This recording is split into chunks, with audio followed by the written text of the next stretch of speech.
Combat medic Wayne Howard stares at the 27 paralyzed betazoid infants in their medical cradles, their tiny bodies motionless but their eyes wide and aware, silently pleading for help.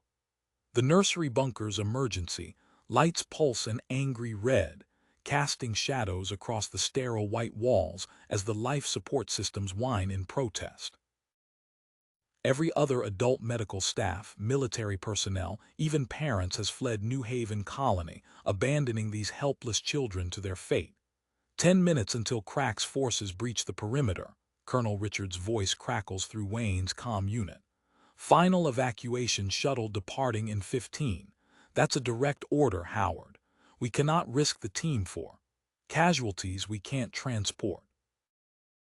Wayne's powered medical exoskeleton whirs as he turns to Astra, the lone betazoid medical technician who refused to abandon her charges. She leans against a monitoring station, clutching her wounded side. Blood seeps between her fingers.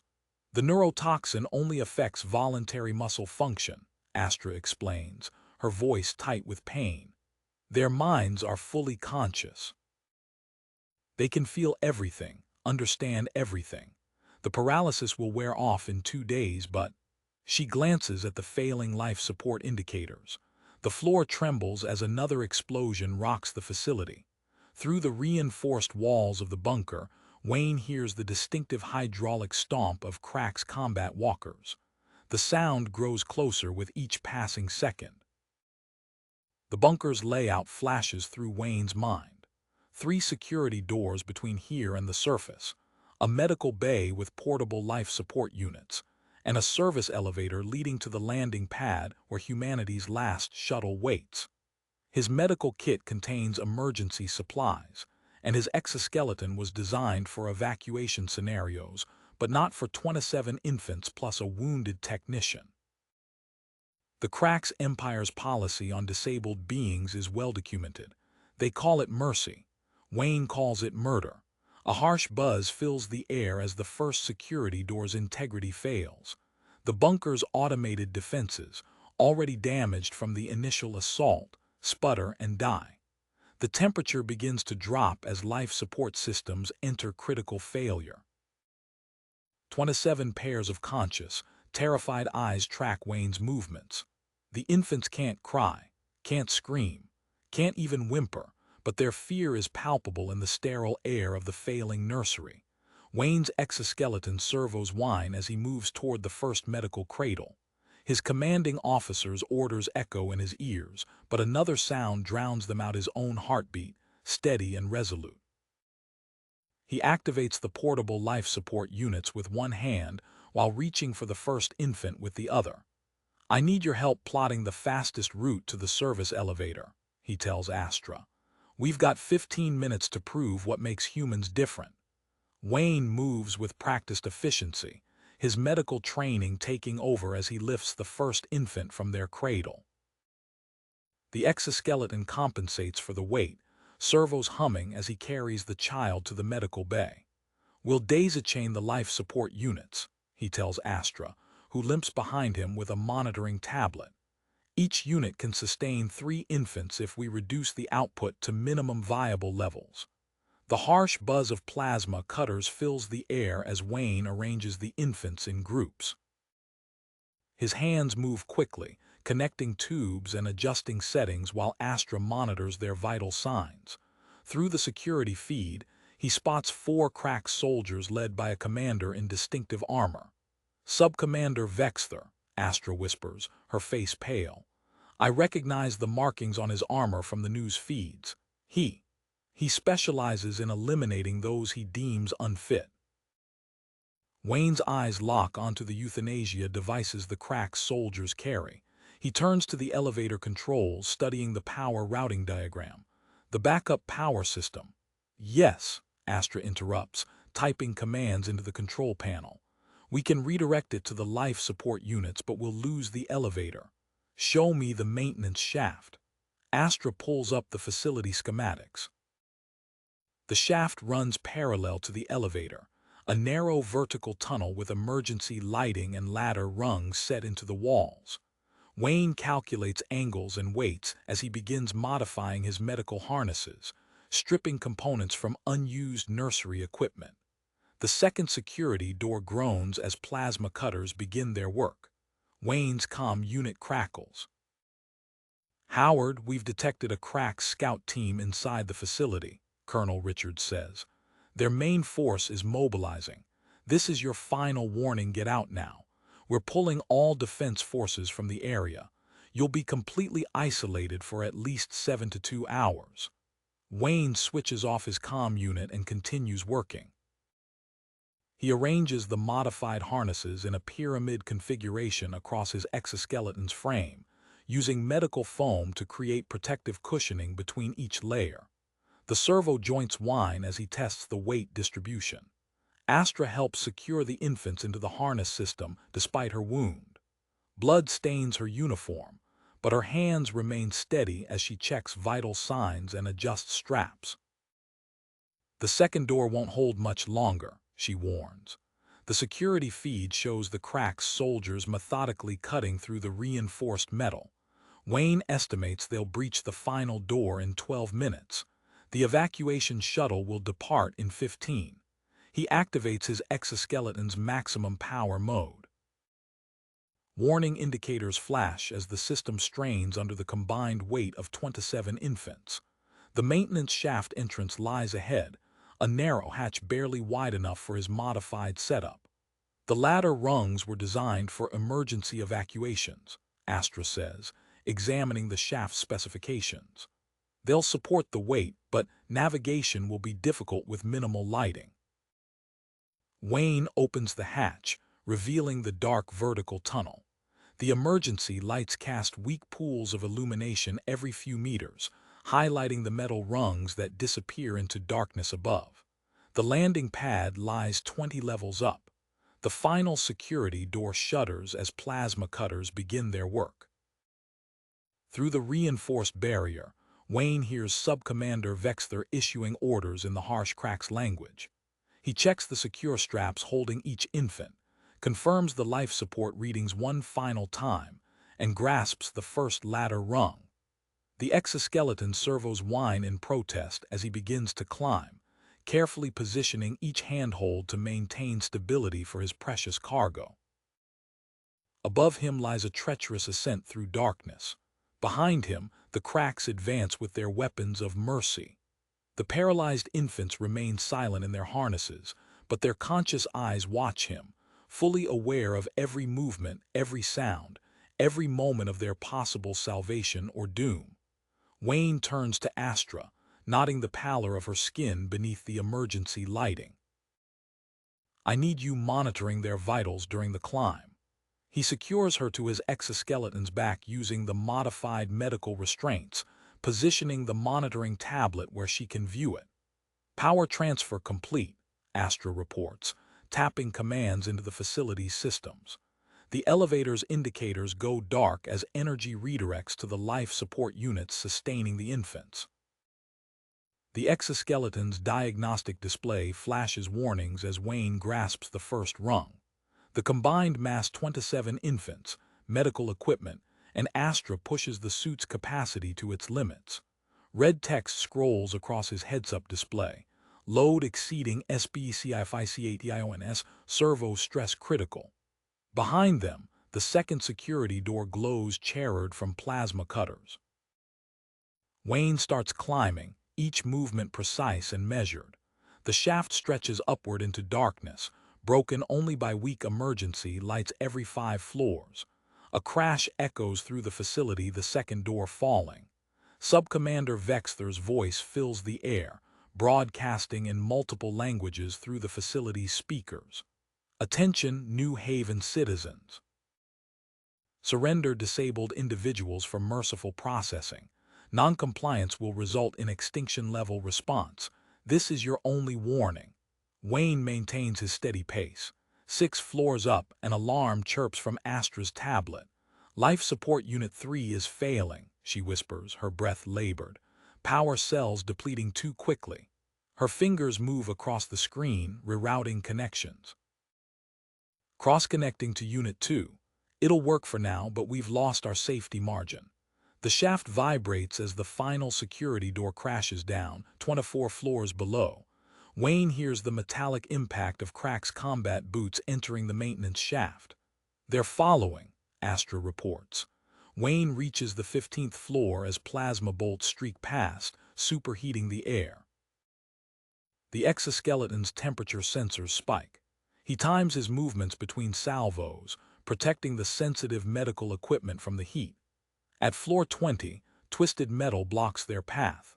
The bombardment has collapsed part of the shaft, leaving only exposed structural beams connecting to an adjacent vertical passage. Wayne studies the gap, calculating angles and stress points. "Hold tight," he tells Astra. The exoskeleton servos whine as he shifts his weight, reaching for the nearest beam. A warning flashes. Left leg servo failure imminent. Wayne executes the lateral movement with microscopic precision, each step transferring hundreds of kilograms across the gap. The left leg servo fails halfway across. Emergency systems engage, rerouting power, but the suit's operational time drops sharply. Plasma fire intensifies. The Crack's climbing team gains ground, their lighter load allowing faster ascent. Subcommander Vexther's harsh voice echoes up the shaft. "Switch to Mercy devices. Target life support systems." 7 floors to go, Astra says, monitoring the pursuing forces on her tablet. "They're 3 levels below us now." The exoskeleton's power cells reach critical levels. Artificial muscles strain against the weight as backup systems engage. Wayne's HUD fills with alerts. Power critical systems failing, immediate action required. The landing pad access hatch comes into view above them. Wayne eyes the security panel, knowing the few seconds needed to enter his codes will let the Cracks close the gap. His comm unit crackles with the shuttle pilot's voice. "Cracks air support incoming. 3 minutes until forced departure. Repeat, 3 minutes." Through the shaft's acoustic properties, Wayne hears the distinctive click of the Crack's troops switching weapon configurations. The sound carries a finality that makes his skin crawl, the sound of Mercy being prepared. Loaded. Wayne's hand moved to his medical kit, fingers finding the emergency stimulant injector by touch. The auto-injector hissed as he pressed it against his thigh, sending military-grade stimulants coursing through his system. His vision sharpened as enhanced clarity swept through him, bringing the maintenance shaft's details into razor focus. The plasma torch at his hip provided an answer. Wayne activated it, adjusting the beam to its narrowest setting. He targeted key structural points below, creating precise damage patterns that triggered controlled collapses. Metal groaned as sections of the shaft buckled, forcing the pursuing Cracks to navigate a treacherous maze of twisted supports.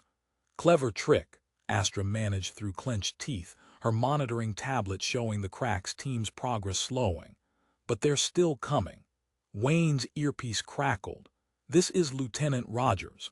I found something. There's a maintenance hatch on the pad's exterior. Blast shield section C7. It bypasses the main access completely." Wayne checked his HUD map. The hatch would require crossing exposed walkway, but it beat dealing with the security-locked main entrance. "Copy that, Lieutenant. Time to departure. 2 minutes 40 seconds. Cracks air support incoming." The exoskeleton's power gauge dropped into the red zone. Warning messages cascaded across Wayne's display as non-essential systems shut down. The suit's temperature began rising immediately, threatening the delicate medical equipment. "Unit 4 entering emergency conservation," Astra reported, her voice weaker.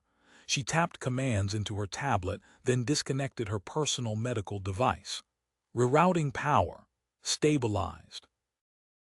The Cracks adapted quickly. Plasma cutters flared below as they carved new paths through the shaft structure. Wayne spotted movement in adjacent passages. They were splitting up to surround him.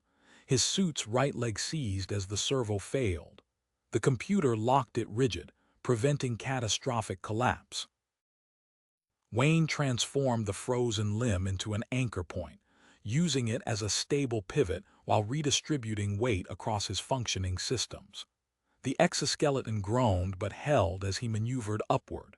Defensive turrets suddenly whirred to life, their targeting sensors sweeping erratically. The facility's damaged security system sprayed plasma bolts in random patterns, forcing Wayne to time each movement carefully. A blast scorched the wall inches from his head as he reached the final level. 1 minute 50 seconds, Lieutenant Rogers announced. The shuttle's weapons opened up, laying down suppressing fire that kept the converging cracks teams pinned. Wayne reached the maintenance hatch, nodding the external walkway beyond. The automated defenses continued their chaotic barrage while Crack's forces closed in from 3 directions. His suit's power indicator showed less than 2 minutes of operation remaining. "They're in position," Astra whispered, monitoring the enemy movements.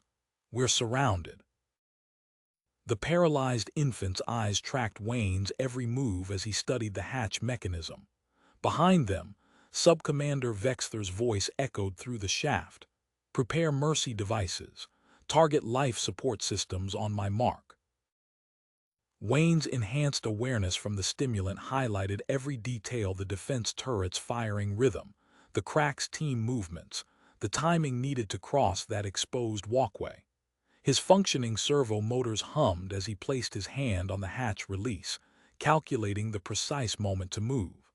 The sound of Crack's assault ships grew louder. Lieutenant Rogers' voice crackled through his earpiece. Final countdown initiated. 90 seconds to force departure. Through the maintenance shaft's metal walls, Wayne heard the distinctive click of mercy devices being armed. Wayne's enhanced senses registered the subtle click of the mercy devices being readied. Time crystallized into razor-sharp fragments as his mind processed multiple survival paths. The exoskeleton's failing right leg wasn't just a liability, it was an opportunity. His fingers flew across the diagnostic interface, initiating emergency protocols. The right leg's servos disengaged with a pneumatic hiss as Wayne executed a rapid-fire sequence of commands. Power readings surged as the suit redistributed energy through the remaining limbs. "Power reserves at 15% redistribution complete," the system announced.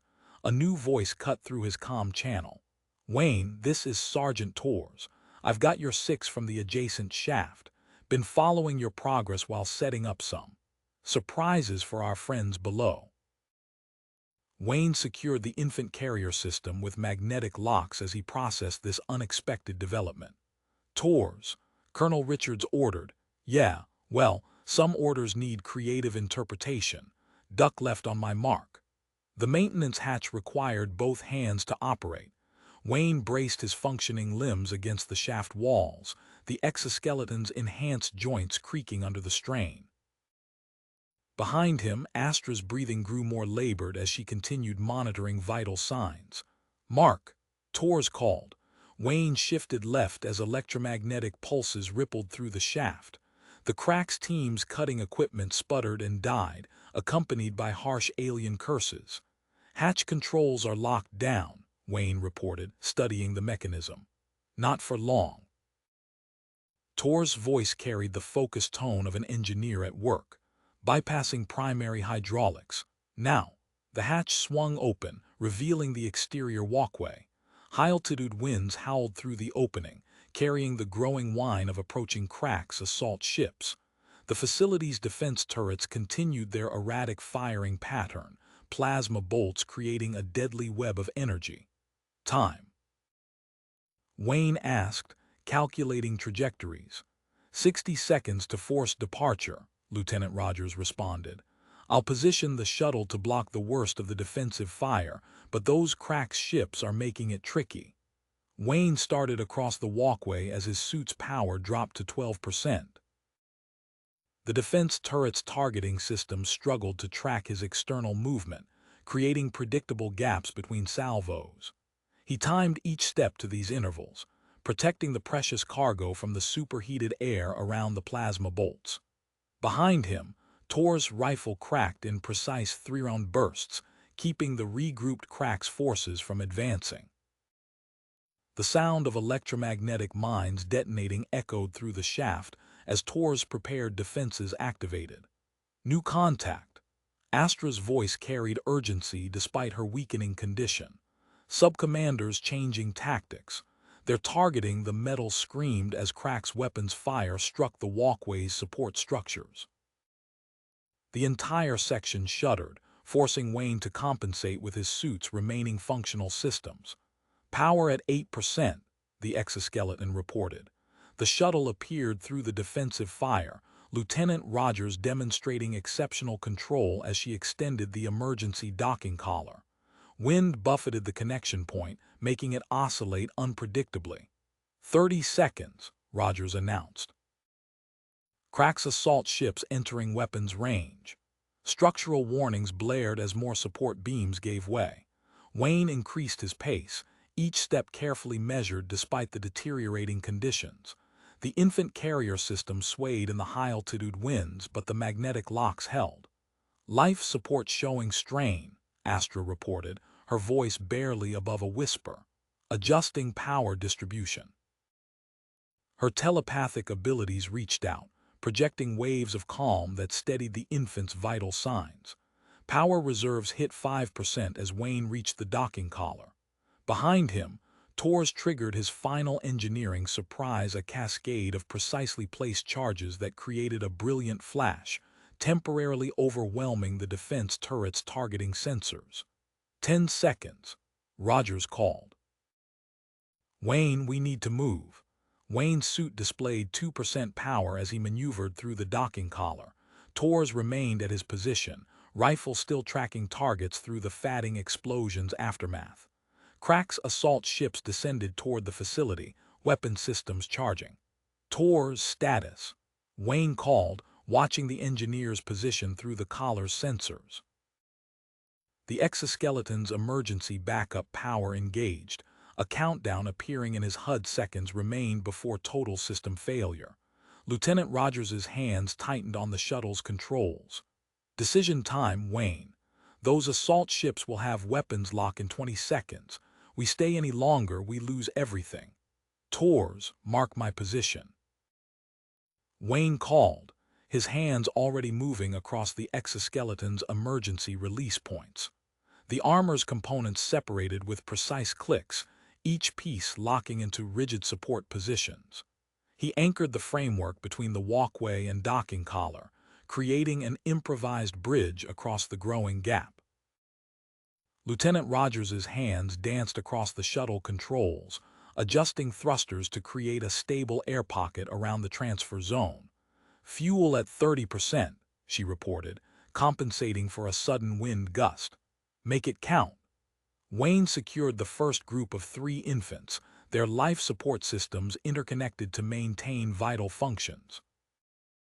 His muscles burned as he guided them across the makeshift bridge, every movement calculated to avoid the defense turret's increasingly accurate fire patterns. Vitals holding steady, Astra whispered from her position on the walkway, her telepathic feedback guiding Wayne's movements. Second group ready. Tor's rifle cracked in a precise rhythm. Wayne, these turrets are learning. They're predicting movement vectors. You'll need to randomize your approach. Wayne altered his crossing pattern, fighting exhaustion as he transferred the second group. The defense system's targeting laser tracked his position, forcing him to pause mid-stride as plasma bolts filled the space ahead. Crack's assault ships changing formation, Rogers announced, adjusting the shuttle's position. They're targeting the facility's power core. Sub-Commander Vexther's voice carried across the facility's communications. Erase all evidence. Leave nothing for their propagandists. Tor's explosives detonated in sequence, the controlled demolitions forcing Crack's ground forces back through collapsing maintenance tunnels. That'll slow them down, but we've got bigger problems. Building integrity dropping fast. 24 infants secured. Wayne's arms shook as he reached for the next group, his body pushed beyond normal human limits by the stimulants still coursing through his system. The walkway groaned beneath him, support beams buckling. Fuel at 15%, Rogers reported, her voice tight with concentration. The shuttle's thrusters strained against the increasing wind shear. Wayne, we're losing our window. A plasma bolt struck near Astra's position. She maintained her focus on the infant's vital signs, but blood seeped through her bandages. The final 3 infants lay secured beside her, their life support systems humming. Tors triggered another series of charges. North section collapsing. We've got minutes before the whole structure goes. The defense turrets tracked Wayne's return to the walkway, their targeting algorithms anticipating his movement patterns with increasing accuracy. He dove sideways as plasma fire cut through his previous position, the heat searing his exposed skin. Crack's assault ships moved into attack formation, their weapon systems charging. The facility's superstructure groaned as more support beams failed, sending vibrations through the walkway. Wayne reached for the final group of infants, knowing each second brought them closer to complete structural failure. Tors, what's your exit strategy? Wayne called, securing the infant's life support connections. Working on it, Tors replied, his rifle selecting new targets. Got a few more surprises for our friends. Just focus on your part. The automated defense system unleashed another barrage, its targeting solutions becoming more precise with each shot. Wayne pressed himself against the remaining exoskeleton frame as plasma bolts traced patterns across the walkway, searching for gaps in his cover. Rogers's voice carried urgent focus. Fuel at 12%. Assault ships entering final attack vector. Wayne, whatever you're planning, do it now. Wayne's medical kit caught his eye as another plasma bolt struck nearby. He ripped it open, fingers finding the expandable splint system. The lightweight titanium alloy extended with a soft click as he anchored one end to the exoskeleton frame. Rogers, hold position. He called, securing the makeshift bridge. Tors covering fire. The engineer's rifle crackled in response, forcing the nearest defense turret to redirect its targeting sensors. Wayne Tor opened sterile packaging, layering emergency surgical tape and cushioning foam into protective cocoons. Vitals dropping, Astra gasped, her hands pressed against the infant's life support units. Blood pooled beneath her position. Wayne worked methodically, wrapping each infant in the protective layers. The first cocoon slid smoothly across his improvised track, the cushioning foam absorbing vibrations as it reached the shuttle's docking collar. The facility's superstructure screamed as Tor's charges triggered cascading structural failures. Metal twisted and buckled, sending shockwaves through the maintenance levels. Warning klaxons blared through the collapsing corridors. Secondary tunnel accessed, Tors reported, his voice tight with concentration. Final charges armed. Wayne, get those kids across this whole section's coming down. Lieutenant Rogers extended the shuttle's landing struts, bracing them against the facility's exterior plating. Metal groaned as the struts bent under pressure, but the connection held. Landing system critically damaged, the shuttle's computer announced. Fuel reserves at 8%. Estimated 7 minutes until minimum escape velocity becomes impossible. The second infant reached the shuttle safely as Crack's assault ships moved into attack formation. Their ships maintained precise spacing, gaps appearing at regular intervals between vessels. Look at that spacing, Rogers noted, hands dancing across the shuttle's controls. Standard Crack's electromagnetic protocols. We might have an opening. Wayne secured the final infant, double-checking the protective wrapping before sending it across. The defense system's targeting lasers swept across his position with increasing precision, forcing him to press against the remaining exoskeleton components. Tor's status, he called, turning toward Astra's weakening form. Making my way up. Found a little present from our friend's damaged plasma cutter. Power cores unstable though. Timers running. Astra's eyes locked onto Wayne's as he reached her position. Her telepathic abilities surged unexpectedly, creating a connection that flooded his mind with images. sterile laboratories, rows of stasis pods, coordinates for 12 other colonies. The strategic intelligence burned into his consciousness. "Had to show you," she whispered, blood-stained fingers gripping his arm. The defense turrets achieved their final targeting upgrade, all remaining weapons converging on the evacuation zone. Power fluctuated across the facility as the system diverted energy from protective shielding to enhance its accuracy. A maintenance hatch burst open near the shuttle's position. Tors emerged, carrying the sparking crack's plasma cutter. Energy crackled around its deteriorating containment system. "This thing's about to go critical," he reported, checking the weapon's readings. "Maybe 2 minutes before containment fails completely." Wayne lifted Astra carefully, monitoring her vitals through his medical sensors. The walkway swayed beneath them as more support structures failed. Through the facility's viewport, he watched Crack's assault ships begin their attack run, their formations maintaining those predictable gaps. "Time to move," Rogers called from the shuttle's controls. "Fuel at 6%. We lose power, we lose everything." The defense system's targeting lasers painted intricate patterns across the evacuation zone, calculating intercept trajectories with terrifying precision.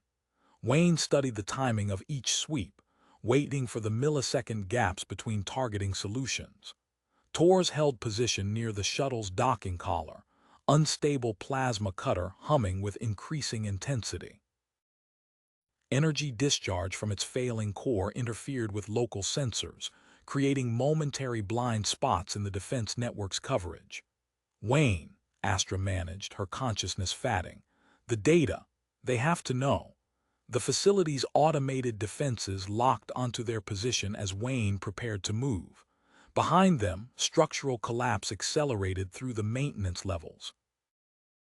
The sound of Tor's final charges echoing through the disintegrating corridors signaled their rapidly diminishing window for escape. Wayne surveyed the disintegrating corridors, calculating angles and structural points as the defense turret's targeting lasers swept past.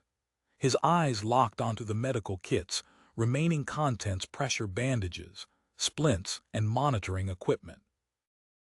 "Tors, I need 20 seconds. Wayne's hands moved across the medical supplies, weaving pressure bandages into a secure harness. The reinforced splint segments provided crucial support points as he fashioned a transport system around Astra's injured form. "Copy that." Tors adjusted his grip on the sparking plasma cutter, its containment system emitting an increasing whine. "This core's getting unstable readings are off the scale." The defense turrets tracked their position with mechanical precision, power surging through their targeting systems. Coolant vents along their bases released streams of superheated vapor, evidence of their straining thermal regulators. "Rogers, status on those assault ships." Wayne connected the medical monitors to Astra's harness, ensuring continuous vital sign tracking. 3 new contacts incoming. Lead vessels running a command signature Fleet Commander Zarex. Rogers's fingers danced across the shuttle's controls, shutting down non-essential systems. Diverting power to stabilization thrusters. 5% fuel remaining. Tors studied the defense system's power distribution through his engineering display. "These turrets are pulling massive energy weight." He adjusted the plasma cutter's deteriorating containment field. "Wayne, get ready to move. This thing's about to create one hell of a sensor blind spot." Astra's eyes snapped open as Wayne secured the final harness connection. Her telepathic abilities surged uncontrollably, creating a ripple effect that reached the shuttle. The infant's vital signs synchronized, their neural patterns aligning in an unexpected display. "Neural activity spiking across all subjects," Rogers reported. "Whatever that toxin did to them, it's amplifying their connection." The facility's superstructure groaned as another maintenance level collapsed, following Tor's precisely planned demolition sequence. Debris clouds rose through the failing support structures, obscuring the approaching Cracks vessels. Torres positioned the plasma cutter, its containment field crackling with increasing intensity. Core breach in 3, 2.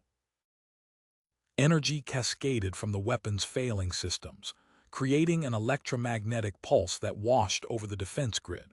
Targeting lasers flickered and died as thermal regulators failed, leaving the turrets temporarily blind. Wayne moved immediately, supporting Astra's weight through the harness system as they crossed the makeshift bridge. Her vital signs fluctuated with each step, the movement aggravating her injuries. "Cracks vessels holding position," Rogers called.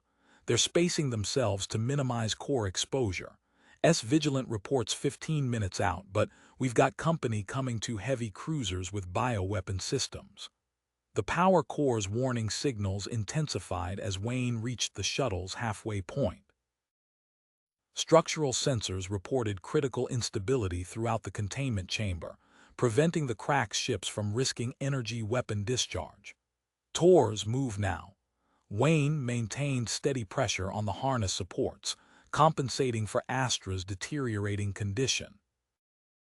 The engineer backed toward their position, keeping the overloaded plasma cutter between them and the slowly reactivating defense system.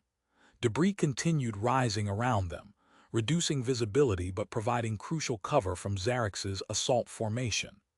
"Core containment at 17%, Rogers announced, adjusting the shuttle's position to maintain a stable transfer zone.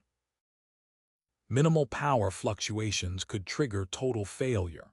We've got minutes before this entire sector goes critical."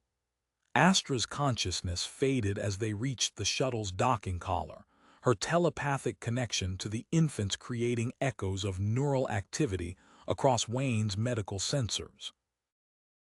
The data suggested capabilities far beyond normal human parameters capabilities the Cracks Empire would exploit if given the chance.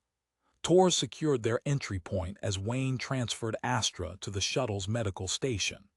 Through the viewport, Fleet Commander Xerx's vessels maintained their careful formation, trapped between tactical necessity and the facility's imminent destruction. "Captain Blackwood reports additional crack signatures approaching from Sector 7, Rogers said, monitoring the Earth Defense Force communications.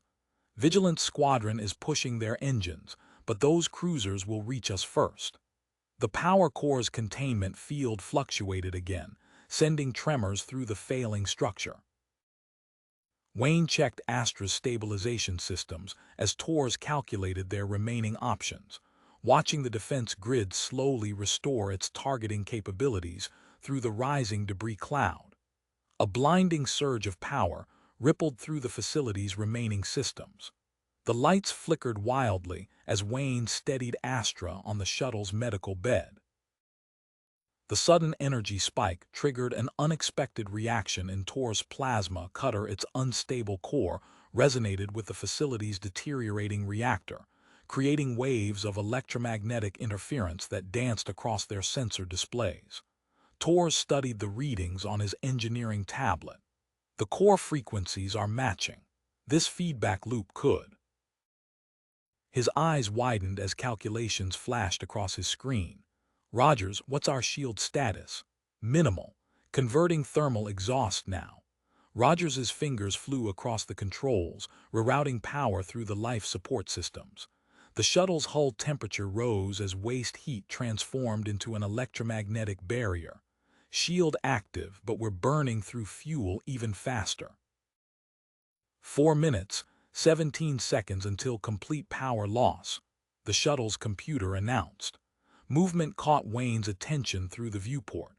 Dark shapes emerged from the Cracks vessels boarding craft equipped with specialized containment units. Their approach vectors focused on the shuttle's medical bay where the infants lay. "They're not here to kill them," Wayne realized, checking the vital signs of their rescued charges. "They want test subjects." Astra convulsed suddenly on the medical bed, her neural patterns spiking. The infant's monitoring systems registered synchronized brainwave activity. Through their shared connection, images flooded Wayne's mind. Sterile Laboratories' neural mapping equipment weapons designed to target developing minds. The paralysis, Astra whispered, her eyes snapping open. It was intentional, a field test. Tors worked rapidly, salvaging components from the damaged exoskeletons. He constructed makeshift pulse generators, positioning them to exploit the gaps in the crack's formation. The unstable plasma cutter provided power, each pulse bringing its core closer to detonation. Hot air blasted through the facility's ventilation system as more structural supports failed. Temperature warnings flashed across the medical bay's displays. Wayne adjusted environmental controls, creating a protective bubble around the vulnerable infants. Captain Blackwood transmitting tactical data, Rogers announced. The crack's ships their spacing isn't just protocol, it's a weakness. Wayne studied the sensor display showing Xerxes' formation. The vessels maintained precise distances, creating a predictable pattern of movement. Each ship adjusted its position in response to its neighbors, like points in a geometric dance. Tors connected another pulse generator. If we time this right, we can use their own electromagnetic protocols against them, create a cascade effect. Energy crackled from the plasma cutter's deteriorating core, but we'll only get one shot. The infant's combined telepathic field intensified, interfering with the shuttle's navigation systems. Instrument panels flickered as their enhanced abilities reached out, touching the electronic systems around them. 3 minutes until power loss, the computer warned. Hull temperature exceeding recommended parameters. Through the debris-filled corridor, Crack's boarding teams advanced. Their biocontainment units hummed with power, designed to capture and preserve their targets. Tor's status on those generators. Wayne monitored Astra's vital signs as they continued to fluctuate. Final connections in place. The plasma cutter's core is reaching critical threshold. We need to move soon. Rogers adjusted their defensive position, conserving what little fuel remained. Vigilant reports 12 minutes out. Those cruisers will reach us in 8. The facility groaned around them as more support structures buckled. Through their neural link, Astra shared another fragment of memory. Crack's scientists discussing weapon protocols, neural templates, military applications. The information burned in Wayne's mind as he recognized the full scope of their experiment. Tors activated the first pulse generator, sending electromagnetic waves through the debris field. The Crack's ships adjusted their formation automatically, following deeply ingrained protocols. Each movement brought them closer to the position he had calculated. 60 seconds to optimal firing position, Tors reported, monitoring the plasma cutter's failing containment field. The weapon's core pulsed with increasing intensity, harmonizing with the facility's dying reactor. The shuttle's makeshift shields flickered as another wave of superheated air swept past their position. Through the chaos, Wayne watched the Crack's boarding teams advance while Fleet Commander Xerxes' vessels moved into their final attack pattern, unaware they were following a path that Tors had precisely planned. Tors connected his engineering toolkit to the plasma cutter's control interface, fingers moving across the display with practiced efficiency. Wayne, I can create a feedback loop between this and the core. It won't stop them, but it'll buy us time. The toolkit's diagnostic screen displayed cascading power curves as Tors adjusted the plasma cutter's deteriorating containment field. Energy patterns synchronized with the facility's reactor frequency, generating targeted electromagnetic waves that rippled through the advancing Crack's teams. Their biocontainment units sparked and sputtered, sensitive components overloading under the precise electromagnetic assault. The Crack's soldiers retreated, dragging their malfunctioning equipment back toward their vessels. Environmental controls failing, the shuttle's computer announced. Telepathic interference detected in life support systems. Wayne studied the medical readouts as the infant's enhanced abilities disrupted the shuttle's atmospheric processors. He traced power connections through the diagnostic display, identifying the pattern of telepathic interference. Astra. Wayne adjusted her monitoring equipment, creating new neural pathways through the medical systems. I need you to focus. Your abilities can stabilize their field. She nodded weakly, concentrating despite the pain evident in her features. The medical monitors registered her effort as she extended her consciousness, creating a buffer between the infant's raw power and the shuttle's vulnerable systems.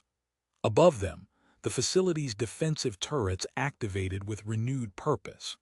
Their targeting computers, compromised by the earlier electromagnetic pulse, locked onto the crack's vessels with singular focus. Energy beams sliced through the debris field, forcing Xerxes' ships to tighten their formation. "Perfect," Torres said, monitoring the enemy movements. "They're clustering right where we need them." He directed another electromagnetic pulse through the failing power grid, exploiting the crack's ship's proximity. Rogers worked at the shuttle's engineering station, converting auxiliary fuel systems into makeshift maneuvering thrusters. Primary tanks at critical. These modifications will give us one shot at breaking free. 2 minutes, 40 seconds until power loss, the computer updated. Wayne monitored Astra's vital signs as she maintained the telepathic buffer. Through their connection, he sensed the infant's abilities growing stronger, more focused. Their combined power pressed against the edges of Astra's control. Captain Blackwood confirms Crack's cruisers holding position outside the blast radius, Rogers reported. They won't risk damaging their prize. Torres accessed the facility's environmental controls through his toolkit. Pressure differentials building in maintenance sectors 4 through 7. I can trigger a chain reaction. Use it as cover. The facility's structure groaned as Torres overloaded specific power junctions. Superheated air rushed through the ventilation system, creating precise detonations that forced the remaining Crack's boarding teams further back. 90 seconds. Rogers's hands moved across the navigation controls, calculating their escape vector. Core breach imminent. We need to move. Wayne stabilized Astra's position as the shuttle's deck plates vibrated. Her consciousness wavered, threatening to break the delicate balance she maintained between the infant's abilities and the ship's systems. Torres, ready for final sequence. Wayne adjusted the medical monitors, strengthening Astra's neural connection. Rogers, plot our course through the debris field. We'll only get one chance. Energy cascaded through the facility's dying systems as Torres positioned himself at the engineering station. His fingers hovered over the controls, prepared to trigger the last sequence of defensive measures. Through the viewport, Fleet Commander Xerxes' vessels moved to intercept their projected escape route. The infant's vital signs spiked simultaneously, their enhanced abilities reaching beyond Astra's buffering influence. Warning indicators flashed across the shuttle's control panels as telepathic energy interfaced directly with the ship systems. 4 to 5 seconds, the computer announced. Core containment failing. Rogers activated the modified maneuvering thrusters, aligning the shuttle for its single escape attempt. Behind them, the S-Vigilant Squadron pushed their engines to maximum, racing to provide support before the facility's reactor reached critical mass. Torres watched his engineering display as power levels built toward the final sequence. The facility's remaining systems pulsed with unstable energy, ready to become their last line of defense against Xerxes' closing forces. Torres initiated the final sequence, channeling power through his modified systems. Superheated air exploded from the ventilation shafts, creating a shimmering barrier between the shuttle and approaching Crack's teams. The plasma cutter's core pulsed in sync with the facility reactor, generating waves of electromagnetic energy that rippled through the debris field. Core harmonics reaching critical threshold, Torres announced, monitoring the fluctuating power readings. Electromagnetic interference pattern established. Through the viewport, dark shapes emerged from Xerxes' command vessel. Specialized containment pods launched in precise formations, their passive guidance systems cutting through the electromagnetic chaos. New contacts, Rogers reported, tracking 20+ containment units on intercept trajectory. Wayne worked rapidly at the medical station, implementing emergency protocols as Astra's vital signs became increasingly erratic. He extracted neural dampeners from his combat medical kit, calibrating them to protect critical shuttle systems while maintaining life support for the infants. Astra, hold on. Wayne adjusted the dampening field, creating a protective buffer around essential medical equipment. I'm stabilizing the interface. The infant's combined telepathic field pulsed with increasing strength. Monitoring displays showed their brainwave patterns synchronizing into a complex network that reached beyond the shuttle's shielded systems. Several approaching containment pods suddenly veered off course, their guidance systems disrupted by the unexpected psychic interference. Rogers executed a series of precise maneuvers, using collapsing maintenance structures as cover. The shuttle's frame groaned under the strain as she threaded through gaps in the debris field, structural integrity at 60%, maintaining minimal fuel consumption. Vigilant Squadron encountering heavy resistance, Tors reported, checking tactical updates. ETA extended by 7 minutes. A spread of long-range countermeasures streaked past their position. The projectiles detonated in calculated patterns, creating a corridor of sensor interference that disrupted Crack's targeting systems. Wayne monitored the medical readings as 27 infant vital signs stabilized under his modified dampening field. Through their neural connection, Astra maintained the delicate balance between the children's raw power and the shuttle's vulnerable systems. Tor studied the facility's reactor diagnostics, tracking the escalating energy patterns. The harmonics they're creating a predictable degradation cycle, if we time this right. His fingers moved across the engineering display, calculating precise intervals. There's our window, 3 minutes until optimal launch conditions. More containment pods launched from Zarex's vessel, their guidance systems adjusted to compensate for the telepathic interference. Several pods collided with facility debris, but others pressed forward, maneuvering through Tor's defensive screen. Hull temperature increasing, the computer warned. Structural integrity at 55%. Rogers aligned the shuttle with their planned escape vector, using minimal thruster burns to maintain position. Ready for launch sequence. We'll have seconds to clear the electromagnetic field before the reactor destabilizes. Wayne secured additional medical stabilizers around Astra's neural interface as her vital signs fluctuated. The strain of buffering 27 enhanced minds pushed her system to its limits. Through their connection, he sensed the infant's abilities evolving, reaching out to affect nearby Crack's technology with increasing precision. Tors, mark your countdown, Rogers called, hands positioned over the launch controls. Synchronized timing on your mark.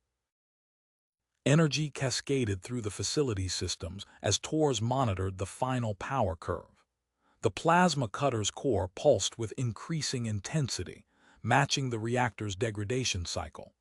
Each wave of electromagnetic interference pushed against the approaching containment pods, creating brief windows of disruption in their advance. 30 seconds to optimal launch window, Tors announced, watching the synchronized power patterns build toward their critical threshold. Reactor containment failing, electromagnetic field reaching peak amplitude. Wayne reinforced the neural dampening field as the infant's telepathic network intensified. Their combined abilities sent waves of interference through approaching Crack systems, causing cascading malfunctions in the closest containment pods. Through the debris field, the Vigilant Squadron fought to reach their position, exchanging fire with Crack's cruisers across expanding lines of engagement. Energy weapons flashed against the backdrop of space as Earth Defense Force ships pressed forward, working to secure their escape corridor. Tor's fingers moved across his modified controls, timing the final electromagnetic pulse sequence. The facility's reactor pulsed with increasing intensity, sending waves of energy through the surrounding structure. Their window of opportunity approached as power levels built toward the critical threshold that would either ensure their escape or trap them in the coming destruction. Rogers's tactical display highlighted the approaching containment pod's trajectories in pulsing red lines. Their rigid flight paths created a predictable lattice through the debris field, a pattern she could exploit. "Marking Flight Corridor 7 Alpha," she announced, fingers dancing across the navigation console. "Those pods have to maintain exact spacing. We'll use their formation against them." Tors nodded, eyes fixed on the plasma cutter's degrading power curve. "Harmonics locked, the reactor's giving us a third-second window when these pulses sync up." He adjusted the final calibration sequence, establishing the dead man's switch interface. Timing has to be perfect. Wayne's medical monitors flashed with new warnings as localized distortions rippled through nearby equipment. The infant's telepathic field manifested in visible waves of interference, warping holographic displays and disrupting secondary systems. "Adapting containment protocols," Wayne reported, redirecting power through the shuttle's radiation shielding.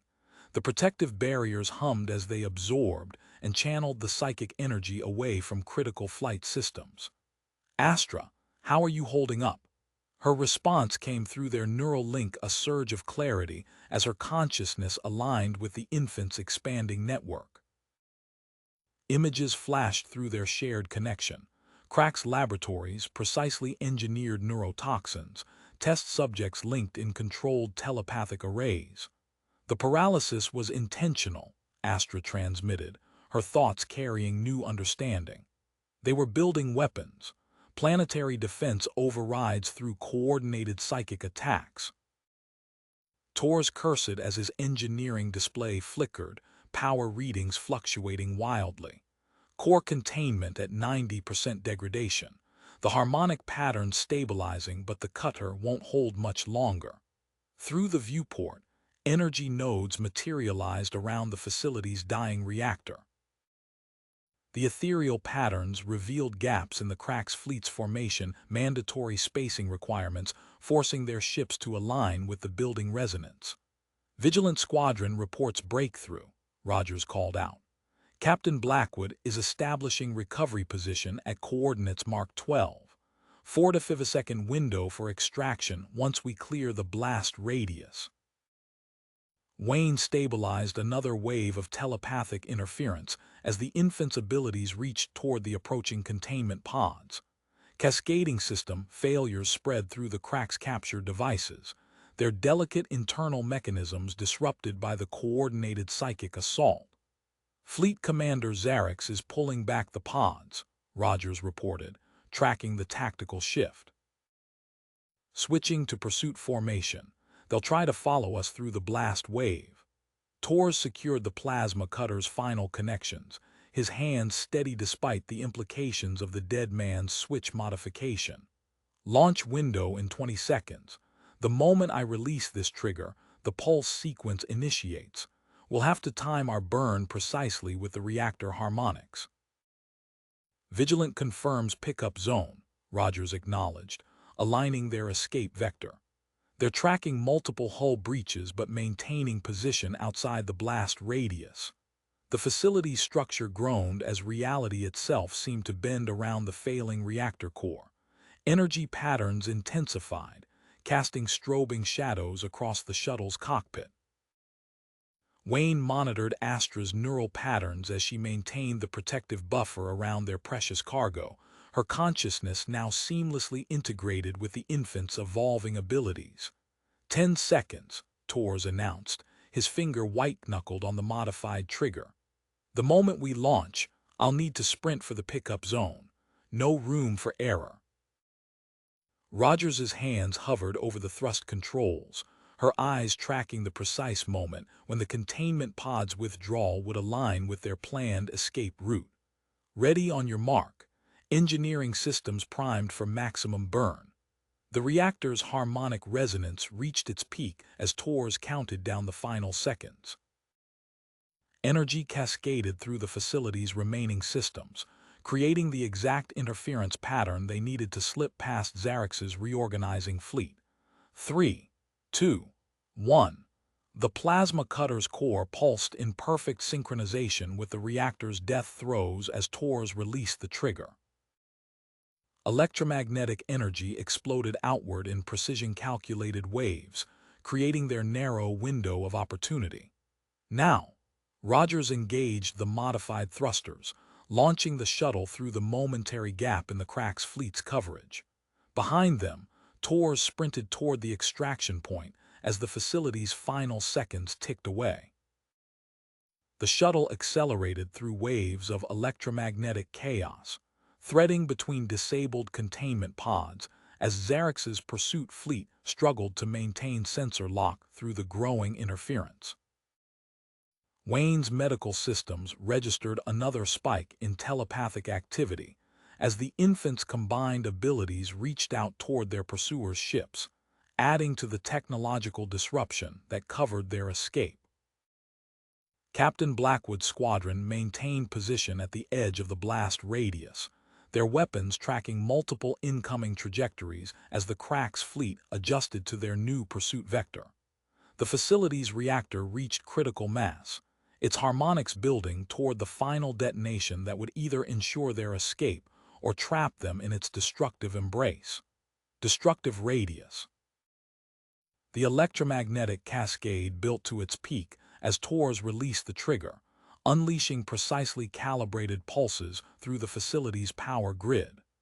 The plasma cutter's core flared brilliant white, its energy signature matching the reactor's destabilization curve with perfect synchronization. Rogers's hands danced across the modified thrust controls, executing a precise series of vector adjustments. The shuttle's frame shuddered as they accelerated through the expanding sphere of electromagnetic interference. Disabled containment pods tumbled past their viewport, their guidance systems overwhelmed by the combined assault of artificial and telepathic disruption. Medical bay conversion in progress, Wayne announced, his fingers flying over supply crates as he transformed storage compartments into secure cradles, detecting increased motor response in subjects 7 through 12. Through their neural link, Astra transmitted urgent data. The paralysis is breaking down. Their bodies are adapting to the neurotoxin's molecular structure. Tors sprinted across the maintenance gantry, deploying his modified engineering kit. Carbon fiber cables spooled out behind him as he secured anchor points for his makeshift zip line.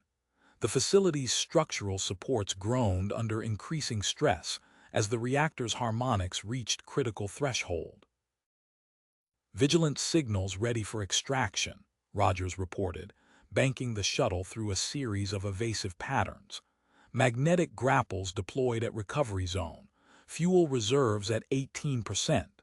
Wayne secured the last emergency cradle as infant vital signs flickered across his medical display. Several subjects displayed minute finger movements, their enhanced nervous systems beginning to overcome the crack's chemical restraints. He redirected power through auxiliary life support channels, ensuring stable oxygen flow during their atmospheric exit. Tors checked his chronometer 28 seconds until the facility's final collapse. He clipped his harness to the zip line, calculating trajectory angles against the expanding electromagnetic field. Behind him, the dead man's switch maintained its crucial barrier, buying precious seconds for their escape. Multiple contacts, Rogers called out. Xerx is splitting his fleet, half-breaking pursuit to transmit data packets toward Crack's space. The shuttle's hull temperature spiked as they accelerated through waves of electromagnetic chaos. Astra's consciousness merged deeper with the infant network, their combined abilities reaching toward pursuing Crack's vessels. Navigation systems in the closest ships suddenly sparked and failed, forcing them into emergency course corrections. Vigilant squadron holding position, Rogers reported. 90 seconds until reinforcement contact. Captain Blackwood signals ready to receive. Torres launched himself along the zip line, acceleration pressing him against his harness as he raced toward the recovery zone. The facility's superstructure began to buckle, power conduits rupturing in chains of cascading explosions. His modified engineering kit transmitted countdown data directly to his neural implant, 20 seconds remaining. Wayne's medical systems registered increasing motor function across multiple subjects. Subjects 13 through 17 showing voluntary muscle response, adapting stabilization protocols. The shuttle cleared the primary blast radius as Torres reached the halfway point of his extraction route. Magnetic grapples from the Vigilance recovery team pulsed with targeting data, ready to secure him the moment he cleared the interference zone. Behind him, the reactor core reached 98% destabilization. Rogers executed another series of precise maneuvers, using the facility's collapsing segments as cover from recovering cracks targeting systems. The shuttle's structural integrity held despite protest from overstressed hull plates. Their velocity increased steadily toward escape threshold as Torres crossed the final segment of his improvised escape route. 10 seconds to reactor critical, the computer announced. Electromagnetic field reaching maximum amplitude. The infant telepathic network pulsed with newfound strength as more subjects displayed signs of neurotoxin degradation. Their combined abilities created patterns of interference that disrupted Crack's pursuit vessels with increasing precision. Through their neural link, Astra guided this wave of psychic energy, protecting critical shuttle systems while amplifying its effect on enemy targets. Torres released his zip line harness as magnetic grapples locked onto his position. The Vigilance recovery team initiated emergency extraction protocols while the reactor's final moments ticked away. Behind them, Fleet Commander Zarex's remaining ships regrouped for pursuit, their systems gradually recovering from the electromagnetic surge. The facility's death throes reached their peak as Torres accelerated toward the recovery zone. Energy cascaded through failing containment systems while the shuttle pressed forward, racing against both time and the approaching Crack's reinforcements. The infant subjects' increasing mobility added new complexity to their escape as Wayne adapted medical protocols in real time, maintaining their delicate balance between survival and control. The shuttle lurched as atmospheric turbulence battered its hull, residual energy from the destabilizing reactor, creating violent air currents around them. Rogers diverted emergency power to the inertial dampeners, her fingers dancing across modified control surfaces. Compensating for thermal updraft, she announced, adjusting their vector through the electromagnetic chaos. Fuel at 15%. The medical bay's warning indicators flashed as G-forces threatened the recovering infants. Wayne monitored their vital signs, noting increased movement from several subjects.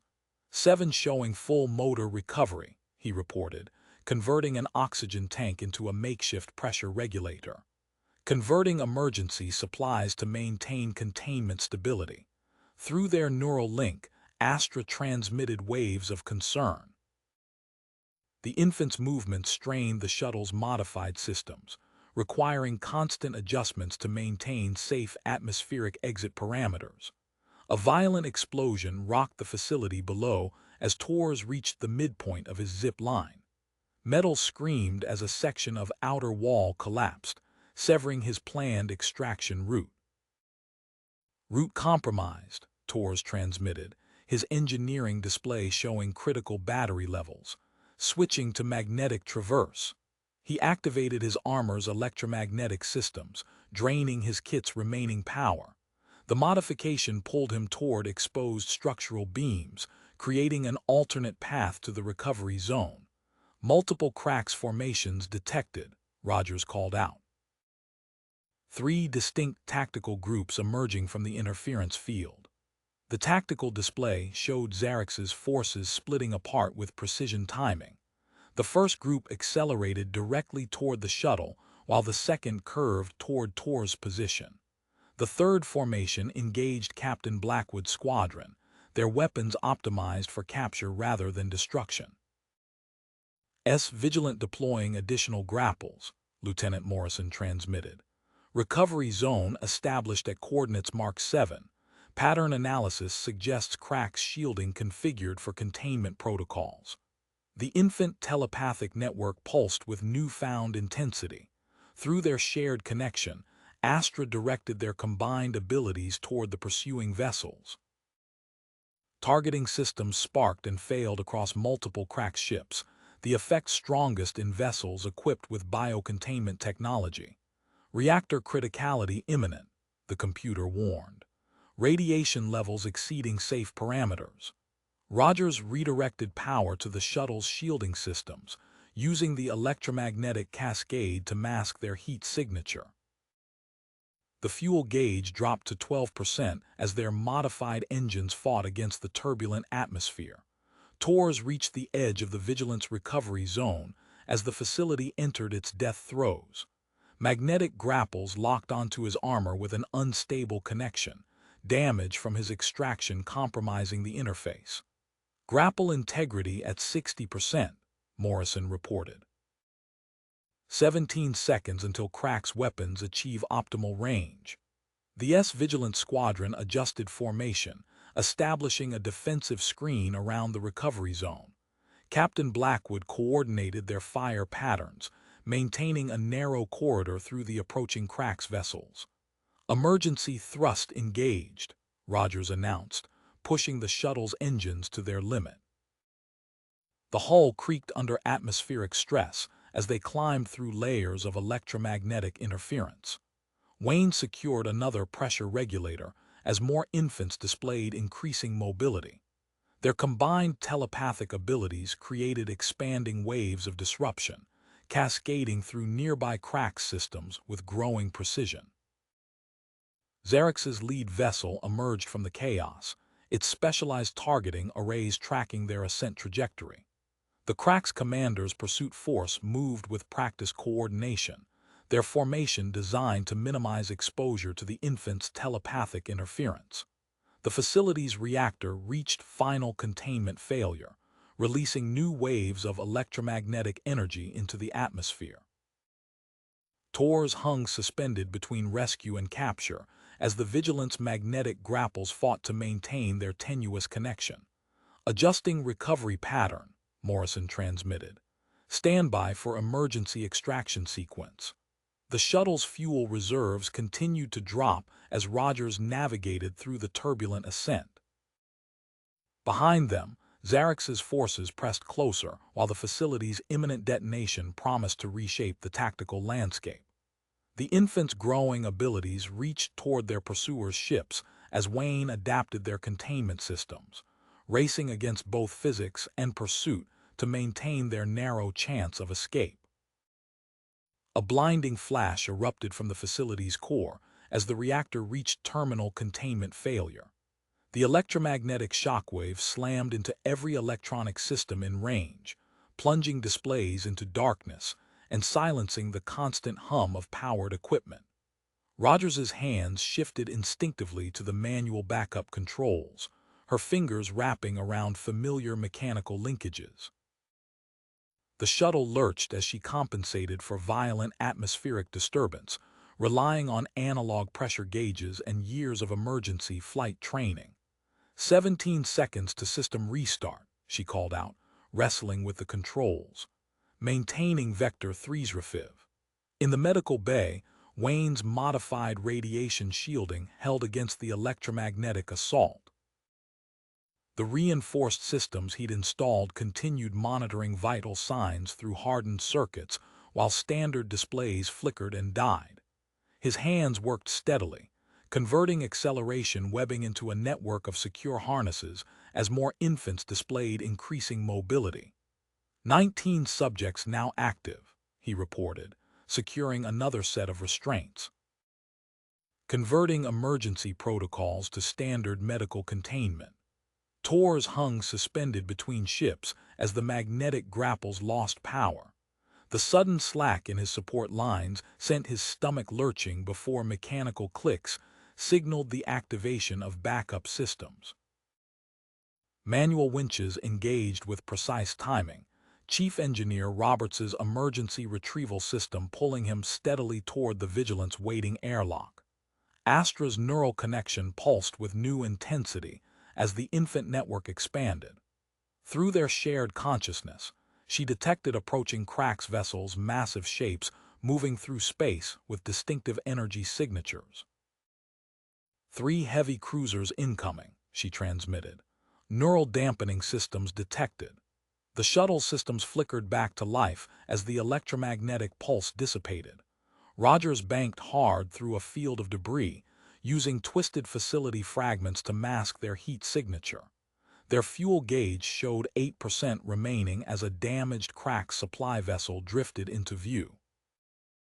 Potential refuel target located, Rogers announced, adjusting their course.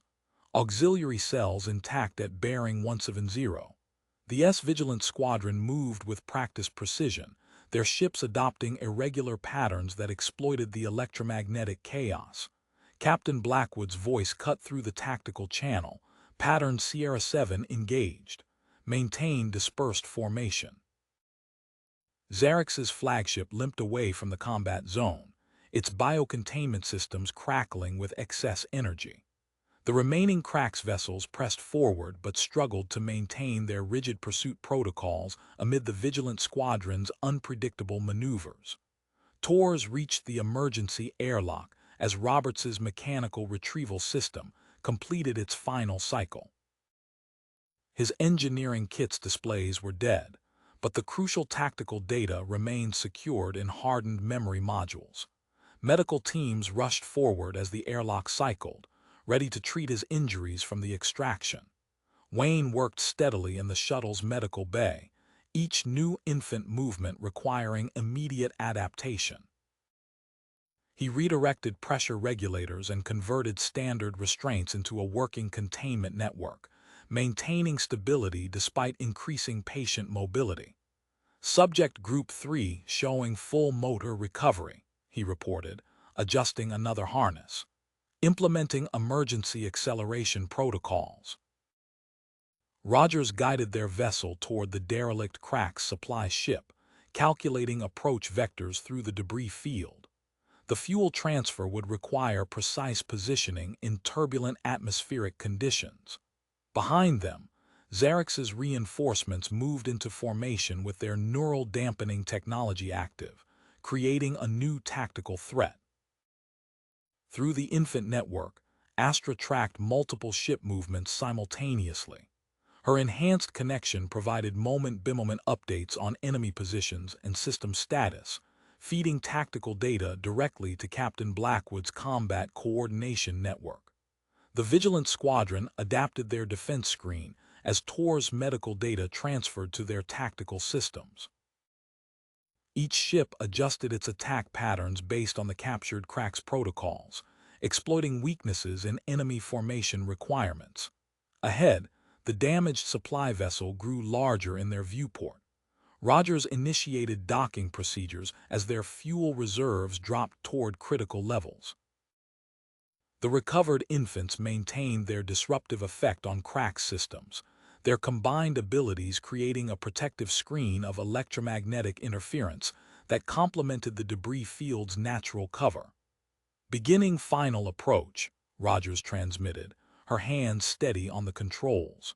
Preparing for emergency fuel transfer operations. Rogers initiated the docking sequence, her hands moving with practiced precision across manual controls as debris from the destroyed facility spiraled past their viewport. The shuttle's fuel gauge dropped to 6%, each adjustment burning precious reserves.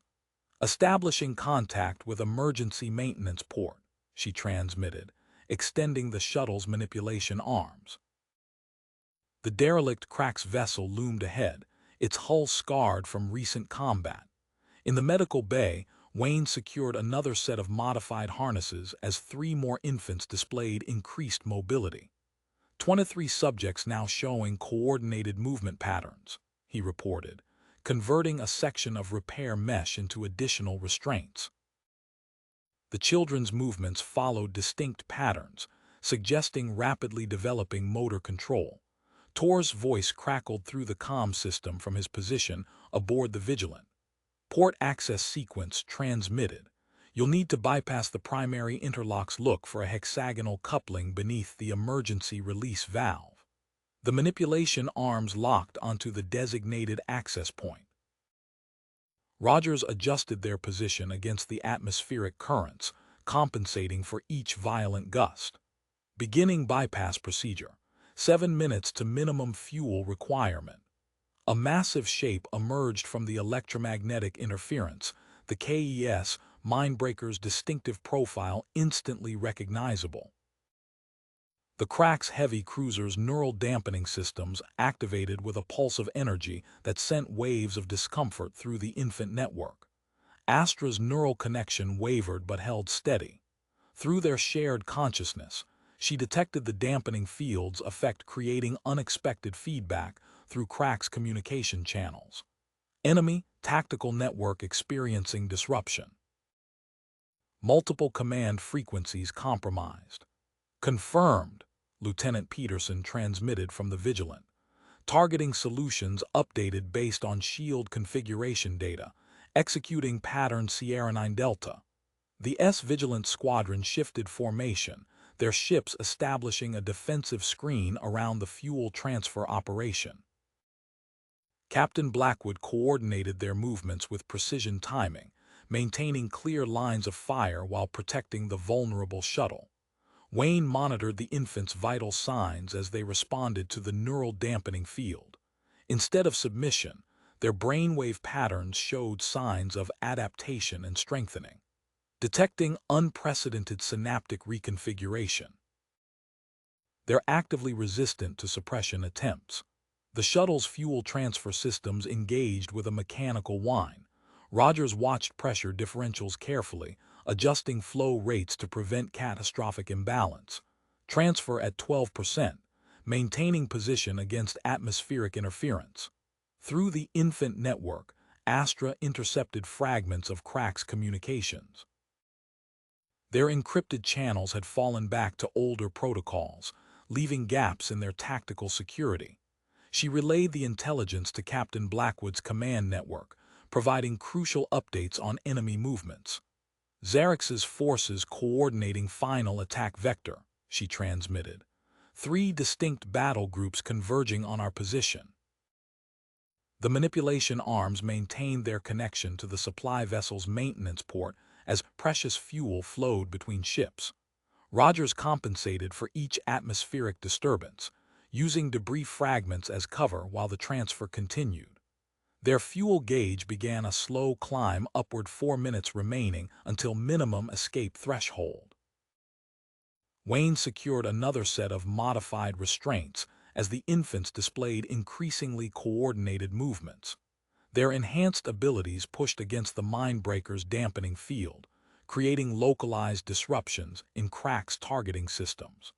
The neurotoxin's unexpected effects had triggered an evolutionary response, advancing their capabilities beyond original Crack's projections. Torres analyzed incoming engineering data from his medical station aboard the Vigilant. Transfer efficiency at 87%. Recommend increasing flow rate by 0.3 to compensate for atmospheric pressure variance. The battle unfolded around them as Rogers implemented the adjustment. The Vigilant Squadron engaged Crack's forces with precisely targeted strikes, exploiting weaknesses identified in their shield configurations. Lieutenant Peterson's targeting solutions found gaps in enemy defenses, forcing Xerxes' ships to adjust their approach vectors. Through it all, the infant network grew stronger. Their combined abilities adapted to each Crack's countermeasure, demonstrating capabilities that exceeded previous limitations. The Mindbreaker's neural dampening technology struggled to maintain effectiveness as the children's enhanced telepathic field expanded. 3 minutes to minimum fuel requirement, Rogers announced, maintaining their precarious position against atmospheric turbulence. The shuttle's manipulation arms held steady, transferring vital resources while debris continued to spiral through their operational zone. Wayne monitored the ongoing neural adaptation, recording data that revealed the full scope of the neurotoxin's unintended effects. The children's brainwave patterns showed signs of permanent enhancement, their telepathic abilities evolving beyond original parameters. Their movements became more coordinated with each passing moment, straining against the modified containment systems. The Mindbreaker pressed forward with its dampening field at maximum power, forcing Astra to adapt her connection to the expanding infant network. Through their shared consciousness, she coordinated their resistance while extracting crucial tactical data from compromised Crack's communications. The fuel transfer continued as Xerx's forces maneuvered for their final assault. The shuttle balanced between atmospheric turbulence and enemy fire while precious seconds counted down toward escape velocity. Rogers kept the manipulation arms steady, maintaining their vital connection to survival, while Wayne adapted their systems to handle the infant's remarkable transformation. A sharp vibration rippled through the shuttle's frame as Rogers detected a developing fracture in the fuel transfer coupling. Her diagnostic display flashed with structural integrity warnings, while atmospheric turbulence threatened to tear the connection apart. Transfer port showing critical stress patterns, she transmitted, adjusting the manipulation arms to brace the weakening connection. Implementing emergency reinforcement. The arms reconfigured with precision, their articulated joints locking into support positions around the damaged coupling. Transfer efficiency dropped to 65% as Rogers diverted power to maintain structural stability. In the medical bay, Wayne observed another wave of movement through the infant group. Subject 25 pushed against the modified restraints, displaying full motor control despite weeks of induced paralysis. He stripped components from an emergency oxygen system, converting the cylindrical tanks into additional support structures. 25 subjects now mobile, he reported, securing the improvised harnesses. Oxygen reserves at 82% after equipment conversion. Through the infant network, Astra detected fluctuations in the Mindbreaker's dampening field. The massive cruiser's neural suppression technology faltered against their combined resistance, its effectiveness degrading with each new subject that joined their defensive screen. Enemy dampening systems showing reduced impact, she transmitted. Distributed processing protocols holding. Fleet Commander Xerx's voice echoed through intercepted channels. Deploy secondary dampening units. Full power to all suppression systems. Torres analyzed the captured tactical data from his medical station aboard the Vigilant, his fingers moving across control surfaces despite mounting cardiac irregularities. The neural dampening technology's frequency modulation patterns revealed a critical weakness, one that could be exploited through precise electromagnetic interference. Captain, he transmitted, sending the analysis to Blackwood's tactical network. Recommend adjusting defense screens to generate counterfrequencies at 7.3 terahertz. The Vigilance engineering teams implemented the modifications as Dr. Sarah Rogers monitored Tor's deteriorating vital signs. His heart rhythm displayed increasing instability from the combined effects of his injuries and electromagnetic exposure. A cascade of system failures rippled through the Crack's supply vessel. Rogers watched critical indicators flash from yellow to red across her command interface. The derelict ship's power core showed signs of imminent overload. Supply vessel reaching critical threshold, she announced, maintaining precise control of the transfer operation. Core failure projected in 5 minutes 40 seconds. Minimum fuel requirements in 4 minutes. The shuttle's external sensors detected rising concentrations of ionized particles as facility debris continued to spread through their operational zone. Rogers adjusted atmospheric mixture controls, preventing the volatile elements from reaching ignition density around their vessels. Captain Blackwood coordinated the squadron's defensive screen, targeting specific nodes in the enemy formation. The Vigilance weapons found gaps in Crack's shield configurations, forcing Xerix to divide his resources between maintaining neural suppression coverage and protecting vulnerable systems. Pattern Sierra 9 Echo, Blackwood transmitted. Concentrate fire on designated shield nodes. Wayne secured another set of modified restraints as the infants displayed increasingly coordinated movements. Their enhanced abilities had stabilized, the neural adaptation process reaching equilibrium at a manageable level. Through their shared consciousness, Astra confirmed the permanence of their capabilities while mapping the limits of their newfound strength. The fuel transfer continued under Rogers's precise control, each minute bringing them closer to both salvation and destruction. She maintained the manipulation arm support structure around the fractured coupling while monitoring the supply vessel's failing systems. The shuttle's fuel gauge climbed steadily upward as debris fragments spun through the charged atmosphere around them. Torres transmitted updated frequency calculations, his voice strained as Dr. Rogers prepared emergency cardiac treatments. The Vigilance defense screens adjusted to his specifications, generating protective interference patterns that disrupted the Crack's neural dampening technology. Through it all, the infant network expanded. Their combined abilities created a telepathic defensive screen that pushed back against Xerix's suppression attempts, while maintaining systematic disruption of Crack's targeting systems. The transfer operation balanced on a razor's edge of technical precision and imminent catastrophe as multiple threats converged on their position. As Rogers noted a spike in the fuel gauge reading.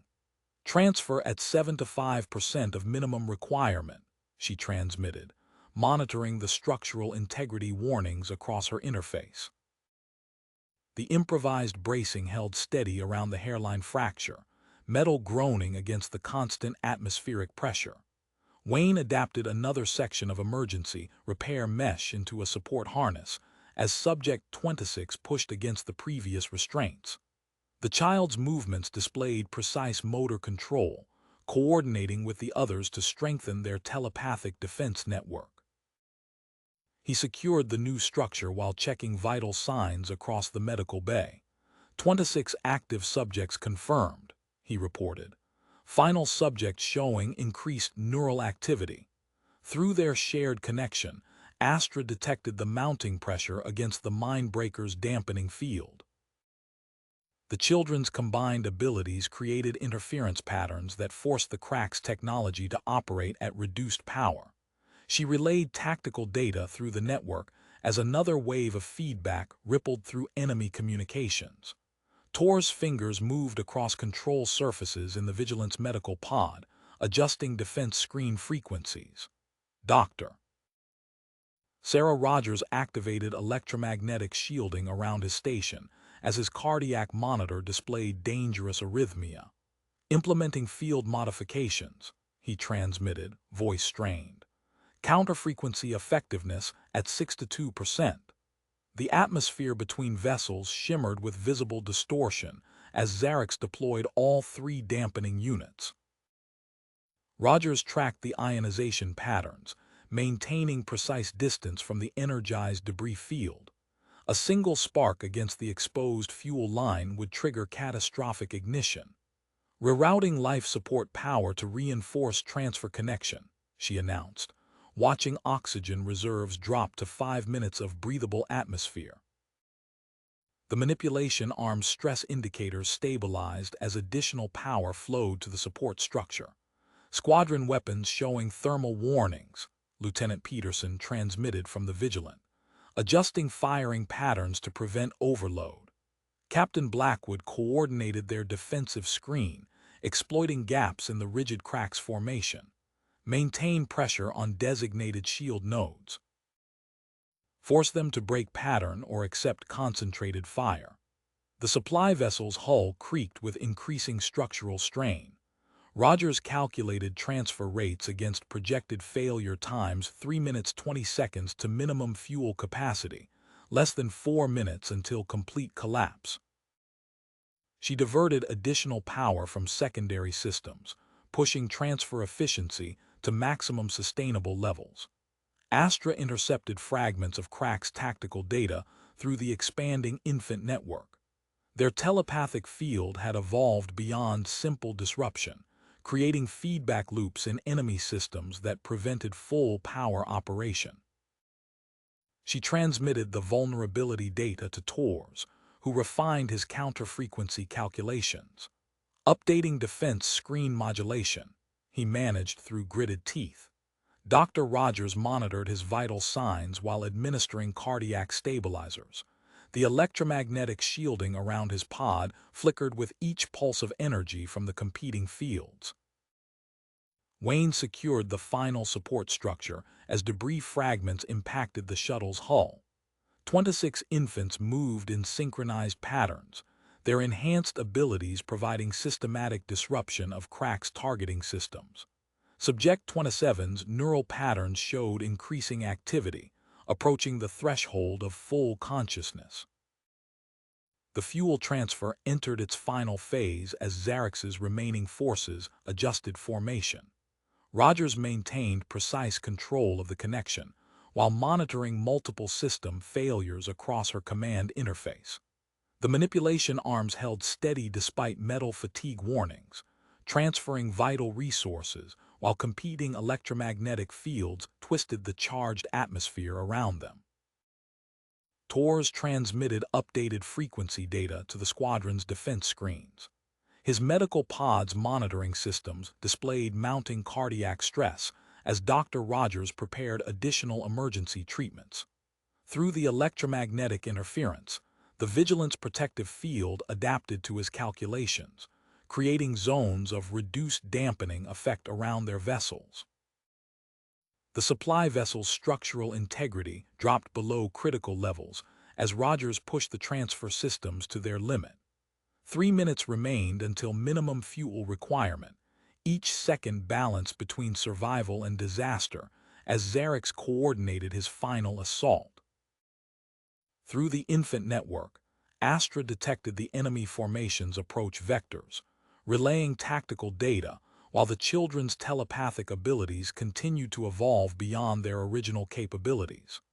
Lieutenant Peterson executed another precision strike pattern, the Vigilance weapons finding gaps in Crack's defensive screens despite increasing thermal strain. The squadron maintained their irregular attack formation, preventing enemy vessels from establishing effective dampening coverage while exploiting weaknesses in their rigid tactical doctrine. Rogers tracked the fuel gauge's steady climb past 85% of minimum requirement. Metal groaned through the shuttle's hull as the Crack's vessel's structural integrity field flickered, sections of reinforcement failing in cascading patterns across its surface. Adjusting position to compensate for structural decay, she transmitted, engaging lateral thrusters. The manipulation arm's servo motors whined under increasing strain, emergency backup systems activating automatically as stress fractures spread through their primary joints. Wayne moved through the medical bay with practiced efficiency, connecting segments of modified oxygen equipment into an interconnected network of pressure pods. Converting remaining emergency O2 supplies, he reported, sealing the first cluster of environmental chambers, establishing isolated atmospheric systems for subject groups 1 through 4. The infants' synchronized movements strengthened their telepathic defense screen as life support power dropped. Wayne monitored their vital signs while constructing the pressure pod network, tracking oxygen saturation levels as he sealed each compartment. Atmospheric isolation successful, he transmitted. 15 minutes of stable breathing environment established. Aboard the Vigilant, Tor's fingers trembled across control surfaces as he refined the counter-frequency calculations. "Doctor." Sarah Rogers observed his cardiac monitor's erratic patterns through the medical bay's emergency field. "Implementing power distribution adjustments," Chief Engineer Roberts transmitted. "Shutting down long-range communications and secondary weapons to maintain shield integrity." The Vigilant's modified defensive screen created a stable corridor of reduced dampening effect, though maintaining the field pushed their power core toward maximum sustainable output. Through the infant network, Astra detected Xerxes' tactical shift before his vessels accelerated. "Enemy formation advancing through debris field," Lieutenant Peterson announced. Multiple hull breaches detected in Crack's vessels. Xerxes' ships plowed through their own wreckage, shields flaring as debris impacts compromised their defensive systems. The aggressive maneuver brought them within tractor beam range, their targeting systems struggling against the infant's telepathic interference.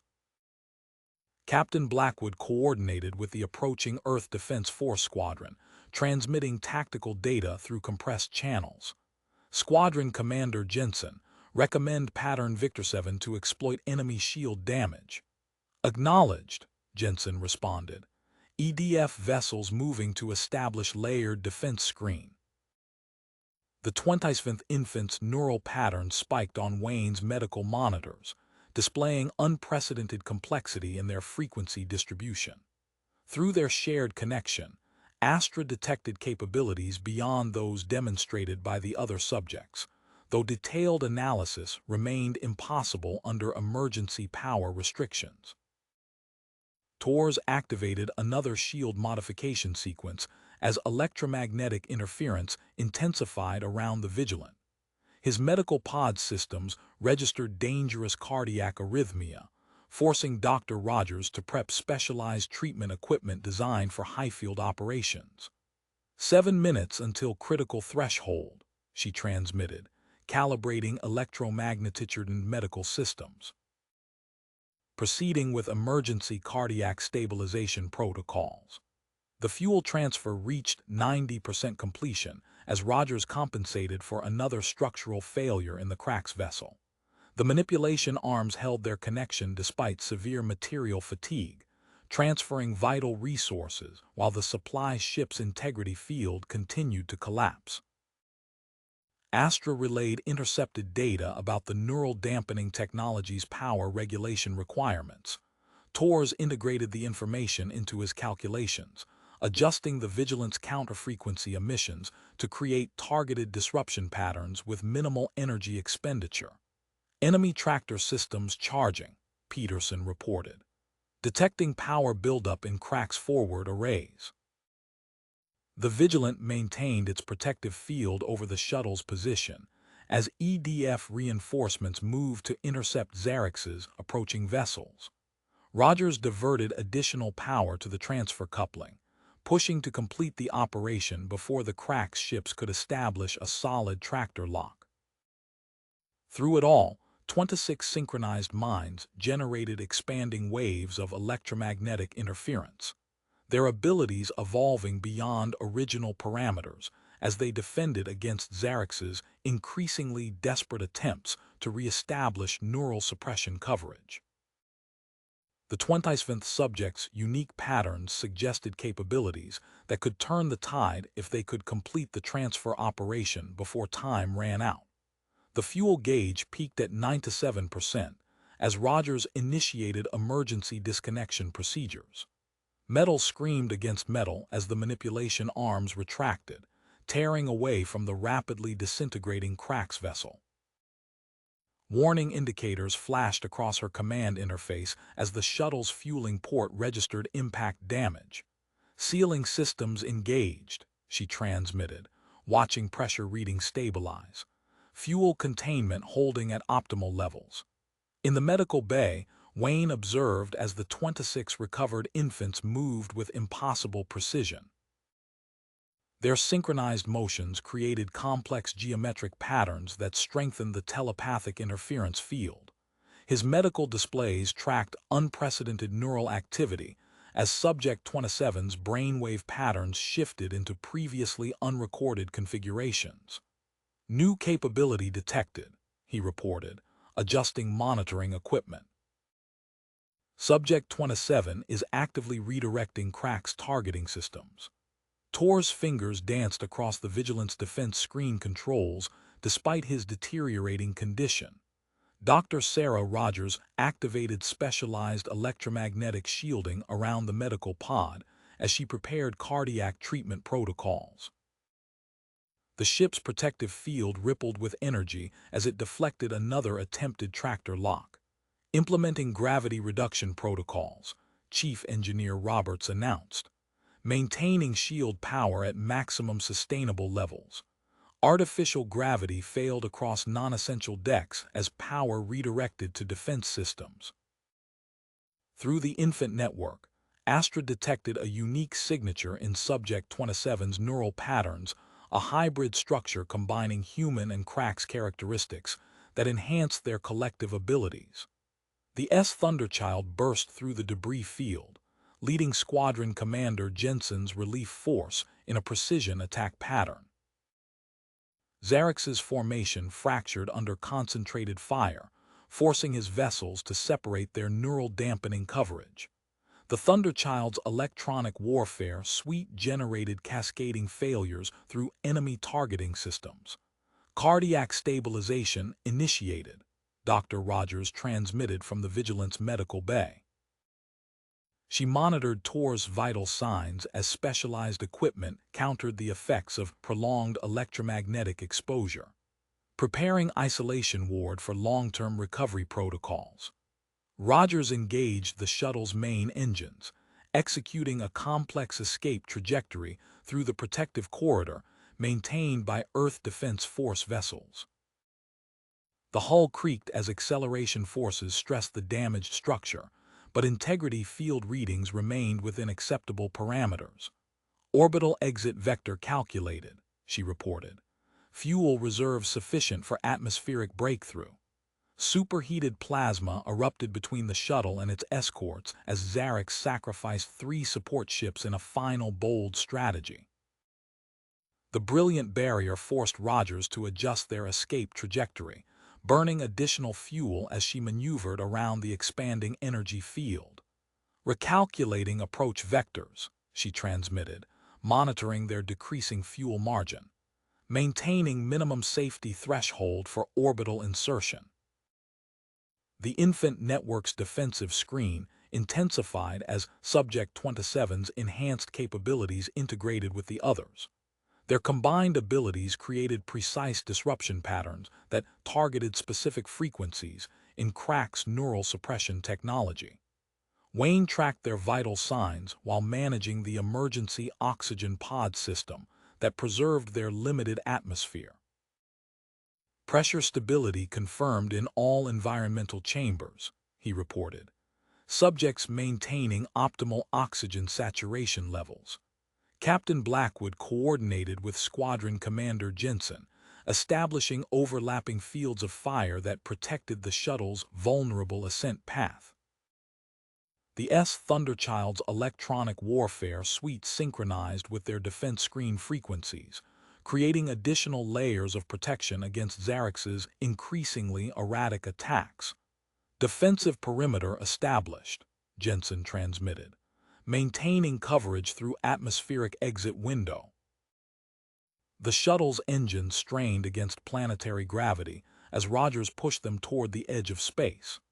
Through their shared connection, Astra continued analyzing Subject 27's unique neural patterns, while tactical data streamed to secure Earth Defense Force databases. The Vigilant maintained its protective screen despite severe power drain, ensuring their escape route remained clear as they climbed through the upper atmosphere. The shuttle shuddered violently as it pierced the atmospheric boundary, plasma streams from Xerxes' barrier creating violent shear forces against the hull. Warning indicators flashed across Rogers's command interface as structural integrity readings dropped into critical ranges. Diverting auxiliary power to integrity fields, Rogers transmitted, her fingers dancing across the controls. The fuel gauge ticked downward, stabilizing at 89% as reinforced energy barriers absorbed the mounting structural strain. In the medical bay, Wayne observed an unexpected shift in the oxygen recycling systems. The 25th infant's neural patterns synchronized with the life support controls, optimizing gas exchange rates beyond standard parameters. The emergency pod network's efficiency jumped by 27%, its displays showing 19 minutes of breathable atmosphere instead of 15. Oxygen duration extended, Wayne reported, monitoring the precise movements of all 26 other infants within their secured pods. Their coordinated motions maintained a steady telepathic defense screen while consuming minimal energy. The vigilance shields flared as 3 concentrated tractor beams sliced through space toward the shuttle. Chief Engineer Roberts activated emergency protocols, shutting down artificial gravity across all non-essential areas. Engineering crew members anchored themselves to workstations, continuing their tasks in zero-G conditions while monitoring power distribution to the counterfrequency field. Maintaining shield coverage at maximum output, Roberts transmitted. All non-critical systems diverted to defense screen. Inside the Vigilance Isolation Ward, Dr. Sarah Rogers detected anomalous patterns in Tor's neural readings. His brainwave activity showed increasing resonance with the infant's telepathic frequencies. Patient displaying unexpected neural sensitivity, she reported, adjusting the ward's electromagnetic shielding. The modification exposed Tors to increased external interference, forcing a rapid decision. Initiating emergency relocation to Central Medical Bay. Medical staff secured Tor's pod for transport through zero-G corridors as the Vigilance hull absorbed another barrage of Crack's energy weapons. The Central Medical Bay's natural shielding provided better protection, allowing Dr. Rogers to continue cardiac stabilization procedures without compromising Tor's recovery. The Thunderchild led Jensen's fleet in a precision pincer movement, launching waves of electromagnetic chaff that created a sensor-resistant corridor around the shuttle's ascent vector. Wayne's monitors recorded unprecedented activity as the 25th infant demonstrated direct control over Crack's tractor technology. 2 enemy support vessels collided in a spectacular display of twisted metal and venting atmosphere. Tracking new capability manifestation, Wayne transmitted, adjusting his medical sensors to capture detailed readings of the infant's enhanced neural patterns. Fleet Commander Zarix executed his audacious attempt, sacrificing his remaining neural dampening systems in a concentrated barrier directly ahead of the shuttle.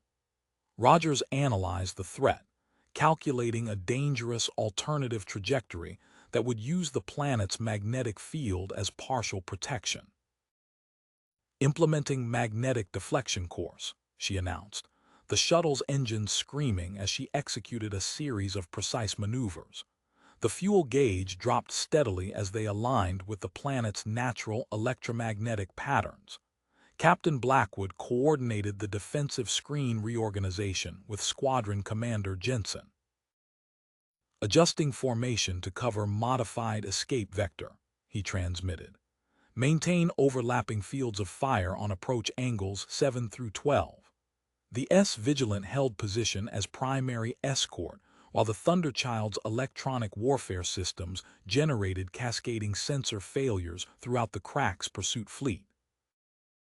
Through their telepathic network, Astra detected Zarix's growing frustration as his forces struggled to penetrate the layered Earth Defense Force formation. Metal groaned throughout the shuttle's frame as Rogers executed the magnetic deflection maneuver. The 25th infant's neural pattern spiked on Wayne's displays, its enhanced abilities seamlessly integrating with the other subject's defensive screen. Their combined telepathic field adapted to the planet's magnetic influence, creating additional layers of protection against Xerx's neural dampening technology. Monitoring power distribution across all systems, Roberts transmitted from the Vigilance engineering deck, maintaining shield integrity at 97% effectiveness. The Thunderchild's electronic warfare suite synchronized with the infant's telepathic interference, creating complex patterns of sensor disruption that forced Xerx's remaining vessels to rely on visual targeting. Through the specialized medical pod network, Wayne tracked steady vital signs across all 27 subjects as they demonstrated increasingly sophisticated control over their evolved capabilities. The shuttle's systems shrieked in protest as the magnetic deflection maneuver interacted with Xerx's neural dampening field. Warning indicators flashed across Rogers's command interface as primary navigation computers failed under the electromagnetic strain. Switching to manual backup controls, Rogers transmitted, her hands moving to the physical control yoke.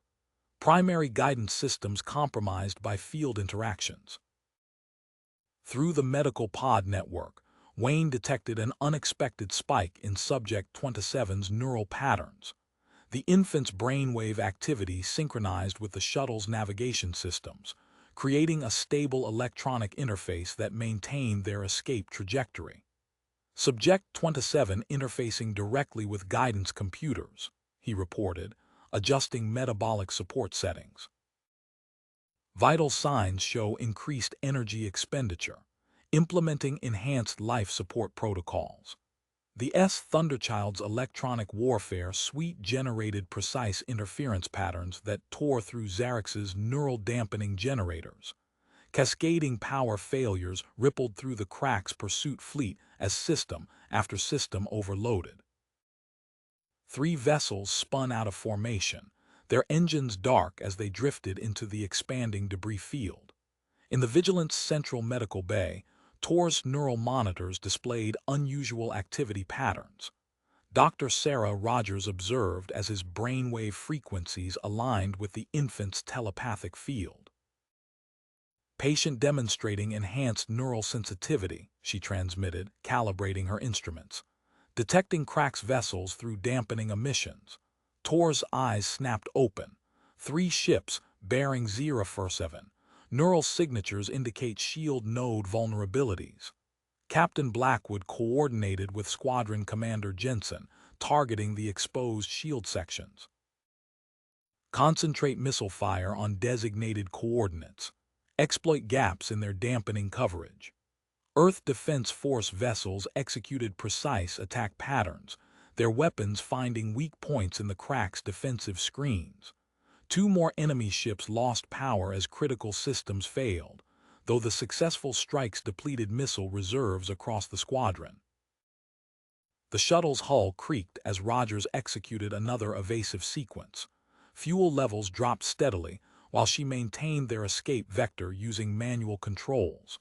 Wayne's medical displays indicated growing stress fractures in 2 secondary compartments. Converting medical polymers to emergency sealant, Wayne transmitted, maintaining atmosphere integrity in affected sections. A new contact appeared at the battle zone's perimeter. The KES Mindweaver's distinctive profile triggered immediate alerts across Earth Defense Force tactical networks. Its advanced neural systems probed their defensive screens, searching for weaknesses.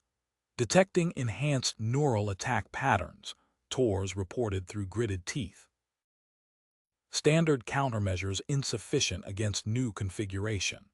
The Vigilance shield generators whined as Chief Engineer Roberts implemented emergency frequency adjustments. The 26 recovered infants moved in perfect synchronization, their telepathic abilities forming complex defensive patterns that deflected the Mindweaver's initial assault. Subjects maintaining neural resistance field, Wayne transmitted, monitoring their vital signs. Observing increased fatigue indicators across all recovered infants. Subject 27's neural patterns showed dangerous metabolic strain as it divided its capabilities between navigation support and system protection. The shuttle's backup guidance controls responded with increasing precision, despite the intense electromagnetic interference. The Thunderchild's electronic warfare suite synchronized with Tor's tactical data, targeting specific frequencies in the Mindweaver's attack patterns. Captain Blackwood coordinated squadron movements to maintain defensive coverage around the shuttle's escape corridor. Adjusting formation to counter new threat vectors, Jensen transmitted, maintaining overlapping fields of fire on designated approach lanes. Fleet Commander Zarex regrouped his surviving vessels, integrating the Mindweaver's enhanced capabilities into his assault strategy. The shuttle's fuel gauge registered 76% as Rogers continued executing evasive maneuvers, relying on Subject 27's navigation interface to chart their course through the electromagnetic chaos. Electromagnetic distortions rippled across space as the KES Mindweaver activated its primary neural emitters. The waves interacted with the planet's magnetic field, creating brilliant aurora-like patterns that danced across the shuttle's viewports. Rogers's manual controls vibrated under her hands as the navigation system struggled against the interference. Multiple distortion fields detected. Tors transmitted from Medical Bay, his eyes tracking phantom patterns invisible to normal sensors. Neural emission frequency matches Crack's signature patterns. Subject 27's neural activity spiked on Wayne's medical displays. The infant's brainwave patterns synchronized with the shuttle's navigation computers, bypassing damaged circuits and creating new pathways through the system architecture. The vessel's flight stability improved as adaptive algorithms emerged from the neural interface. Subject demonstrating unprecedented system integration, Wayne reported, adjusting the medical pod's nutrient flow. Metabolic readings approaching critical threshold, implementing emergency support protocols. The Vigilance shield generators screamed as overlapping neural attacks battered their defenses. In engineering, Roberts yanked power cells from secondary lighting systems, climate controls, and maintenance equipment. His team converted life support modules into makeshift power supplies, routing energy through jury-rigged connections. Shield effectiveness at 68%, Roberts transmitted. Additional power sources online, estimating 18 minutes of sustained operation. Tor's neural monitors displayed complex interference patterns as he tracked the Mindweaver's attack cycles. Primary weapon discharge. Now, 30 seconds until next activation. All units, execute pattern Deltasven, Blackwood ordered. Earth Defense Force vessels adjusted formation, exploiting the brief window of reduced neural interference. The recovered infants maintained their telepathic screen despite visible signs of strain. Their synchronized movement slowed as fatigue set in, though the reduced power output allowed more efficient distribution of their remaining energy. Wayne increased atmospheric pressure in the medical pods, the enhanced oxygen mix helping stabilize their declining reserves. Jensen's electronic warfare drones activated in a sphere around the shuttle, generating randomized electromagnetic pulses that disrupted the Mindweaver's targeting systems. Static filled standard communication channels as the interference spread. Switching to backup frequencies, Jensen transmitted. Maintain formation on alternative command channel 4. The shuttle's fuel gauge ticked down to 71% as Rogers executed another series of evasive maneuvers. Metal groaned throughout the hull as microfractures expanded under the continued magnetic stress. Wayne's emergency sealant held against the structural damage, though pressure sensors showed concerning fluctuations. New harmonic pattern detected in neural emissions, Tors reported, his enhanced sensitivity revealing hidden details in the Mindweaver's attack sequence. Interference creates predictable distortion corridors every 12 seconds. Rogers analyzed the pattern data, plotting a modified escape trajectory that would utilize the natural gaps in the neural interference. The course brought them dangerously close to the Mindweaver's optimal engagement range, but offered their best chance at breaking through the crack's containment formation. Implementing new navigation solution, she transmitted, adjusting their vector to match the harmonic frequencies. Stand by for proximity alert warnings. The Thunderchild's electronic warfare suite synchronized with the modified flight path, concentrating drone coverage along their planned route. 3 Cracks heavy cruisers adjusted position, their tractor beam emitters tracking the shuttle's movement through the distortion field. Subject 27's neural patterns fluctuated as it maintained the connection to navigation systems. The infant's enhanced capabilities adapted to each new distortion pattern, though the constant adjustments accelerated its declining energy reserves. Wayne diverted additional medical resources to the subject's pod, fighting to keep vital signs within acceptable parameters. The Mindweaver's neural emitters charged for another attack cycle as the shuttle approached the first harmonic corridor. Rogers's hands remained steady on the manual controls, ready to exploit the brief window of reduced interference. Around them, the aurora-like patterns intensified as multiple neural fields intersected with the planet's magnetic environment. Field. Rogers engaged the manual controls, guiding the shuttle into the first corridor of reduced interference. Subject 27's neural interface adjusted power distribution microseconds before each distortion wave, creating a smooth flight path through the electromagnetic chaos. Neural corridor stability confirmed, TORS transmitted. 12-second window in 3, 2, 1. The shuttle slipped through the gap in neural emissions as Rogers executed precise course corrections. Fuel consumption dropped as the more efficient flight path reduced their need for defensive maneuvering. The gauge stabilized at 68%, though warning indicators showed new structural damage spreading across the hull. Detecting microfractures in sections 4 through 7, Wayne reported, directing emergency sealant systems to the affected areas. Converting remaining medical supplies to enhanced nutrient delivery for Subject 27. The infant's neural connection to the shuttle's systems evolved, establishing direct control over shield harmonics and power distribution. Through the medical pod network, Wayne observed as the subject's brainwave patterns integrated with specific subsystems, enabling precise adjustments at speeds no human operator could match. 2. Crack's heavy cruisers drifted out of formation as the Thunderchild's electronic warfare drones disrupted their power cores. Cascade failures spread through their sensor arrays, forcing emergency shutdowns across multiple systems. 3 more enemy vessels advanced into the drone field, attempting to maintain their containment position. Enemy vessels sustaining moderate damage to primary sensors, Jensen transmitted, adjusting drone coverage to exploit vulnerabilities. TOR's neural monitors displayed new contact signatures at the edge of his enhanced perception. Multiple vessels approaching from outer defense perimeter, detecting matched neural patterns. KES Thoughtbreaker confirmed, similar capabilities to Mindweaver. Dr. Sarah Rogers modified her medical equipment, recording detailed emission data from TOR's enhanced sensitivity.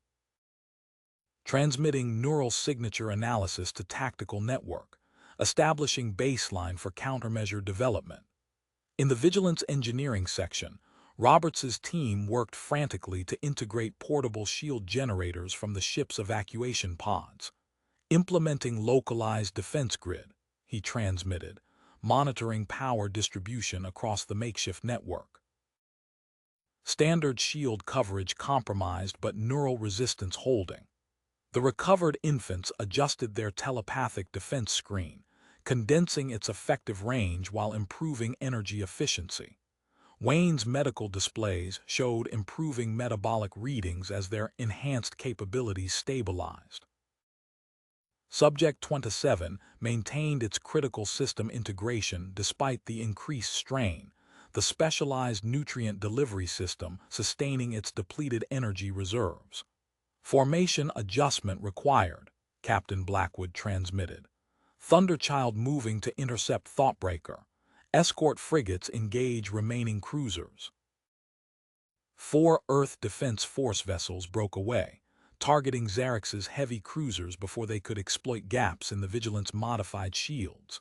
The Thunderchild's electronic warfare suite maintained coverage over the shuttle's escape corridor, while positioning for engagement with the approaching threat. Tor's neural monitoring revealed a pattern hidden within the Mindweaver's attacks. Detecting embedded communication frequencies. Match confirmed with known cracks tactical protocols. The Vigilance communication officers began decoding the neural transmission data, extracting advanced intelligence about enemy fleet movements. Through their modified sensor network, they tracked the Thoughtbreaker's approach vector as it coordinated with Xerx's remaining forces. Multiple convergence points detected, Tors transmitted, his enhanced perception revealing tactical details invisible to standard sensors. Enemy fleet redistributing to compensate for defensive gaps. The shuttle continued its carefully plotted course through the harmonic interference patterns, each corridor providing brief windows of reduced neural resistance. Rogers maintained precise control, while Subject 27's neural interface adapted to changing electromagnetic conditions. Around them, the aurora-like distortion fields shifted and pulsed as multiple neural weapons systems engaged across the battlefield. Through the medical pod network, Wayne monitored steady improvements in the recovered infant's vital signs even as they maintained their defensive screen. Subject 27's neural patterns showed increasing stability despite its expanded system integration. The shuttle's structural integrity continued degrading, but the enhanced navigation efficiency bought precious time for their escape vector. The Mindweaver's neural emitters charged for another attack sequence as the Thoughtbreaker moved into optimal range. Xerx's surviving vessels adjusted formation, preparing to exploit any weakness in the Earth Defense Force Squadron's modified defensive screen. The shuttle's fuel gauge held steady at 68%, while Rogers plotted their approach to the next harmonic corridor. Rogers tracked the Thoughtbreaker's approach through the distortion field. The vessel's neural signature merged with the Mindweaver's emissions, creating overlapping patterns of electromagnetic interference that rippled across her navigation displays. Detecting synchronized attack pattern, Tors transmitted. Neural field convergence in 8 seconds. The shuttle's shield harmonics fluctuated as twin waves of neural energy slammed into their defensive screens. Subject 27's neural connection expanded beyond navigation, accessing power distribution networks and rerouting critical resources microseconds before each impact. Warning indicators flashed as their fuel reserves dropped to 62%. Subject accessing multiple system architectures, Wayne reported, his fingers dancing across medical controls. Metabolic acceleration exceeding safe parameters. He yanked components from inactive monitoring stations, converting them into emergency nutrient delivery modules. Tor's enhanced perception detected subtle variations in the crack's attack sequence. Neural emissions desynced during power cycling. 1.8-second gap, 4 to 5-second intervals. Data received, Blackwood transmitted. All units prepare to exploit coverage windows. In the Vigilance Engineering section, Roberts connected the final power coupling to their modified sensor array. Counter-frequency amplification online, 4 to 7% improvement in neural resistance. He checked the emergency battery readings. 22 minutes until mandatory recharge.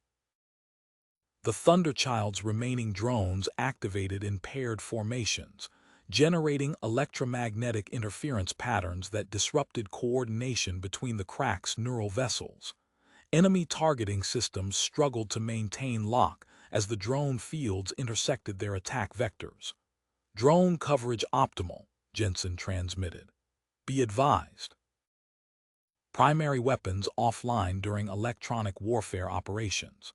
The recovered infants adjusted their defensive screen, 24 subjects maintaining the primary barrier, while 2 redirected their abilities to protect failing shuttle systems.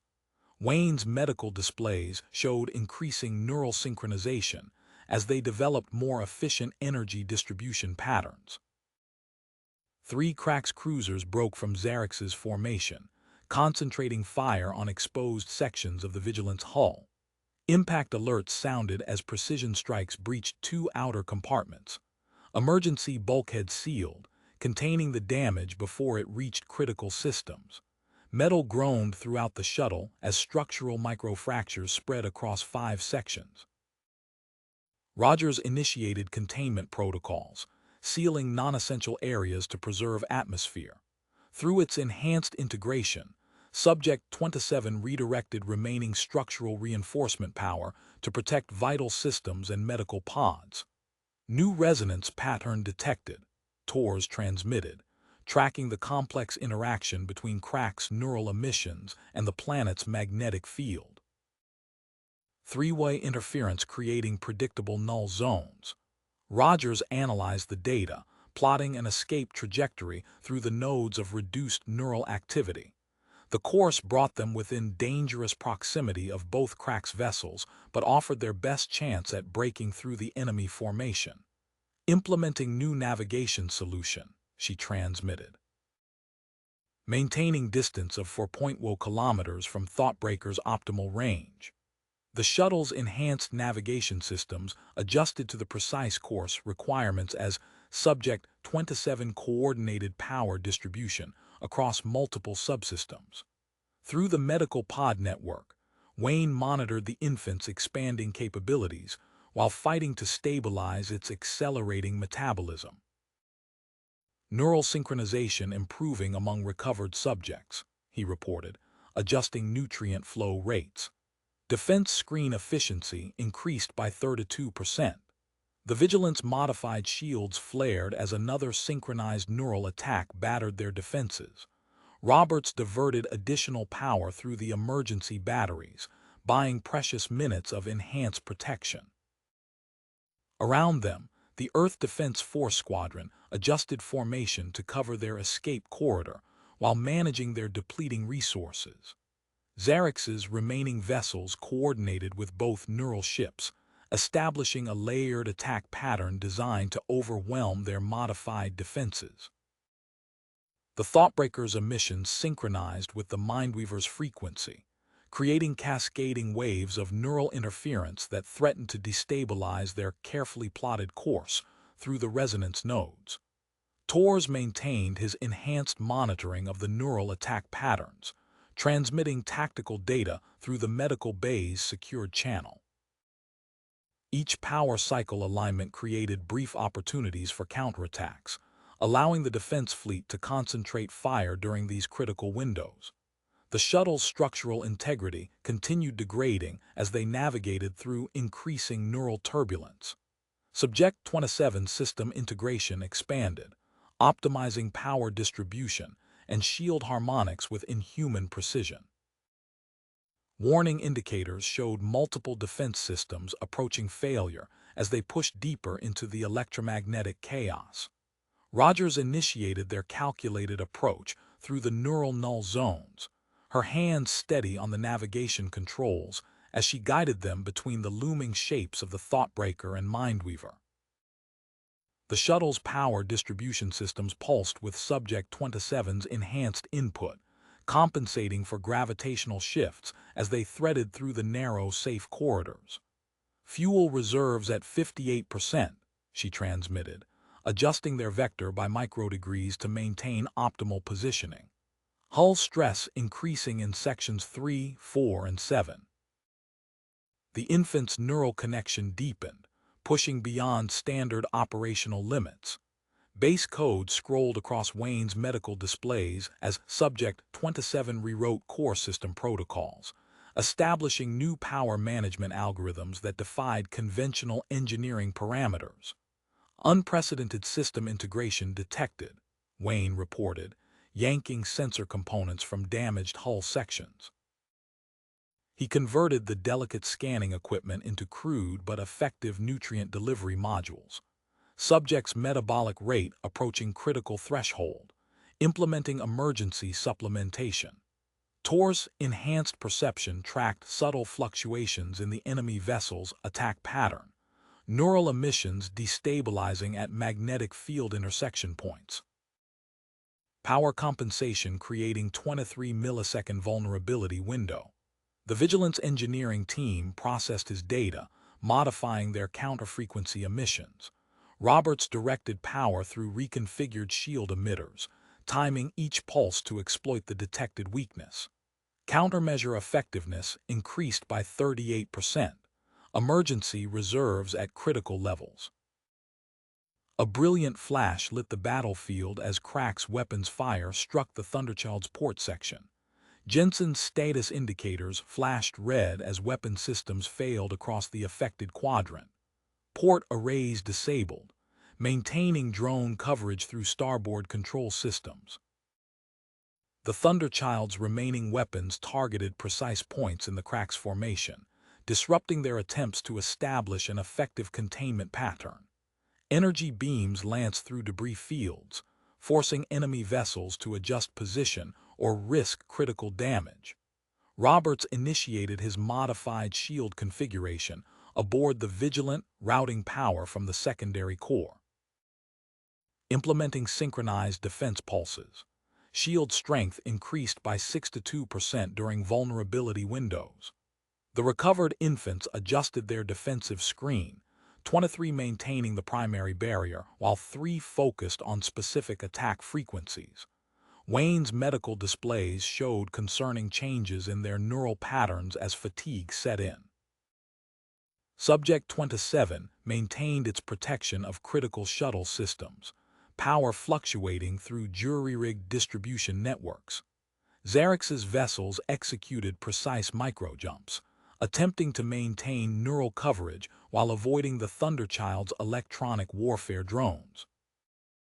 2 Crack's ships miscalculated their trajectories, metal screaming as they collided with floating wreckage from earlier combat. New threat detected. Tor's transmitted as the Thoughtbreaker launched its neural probes.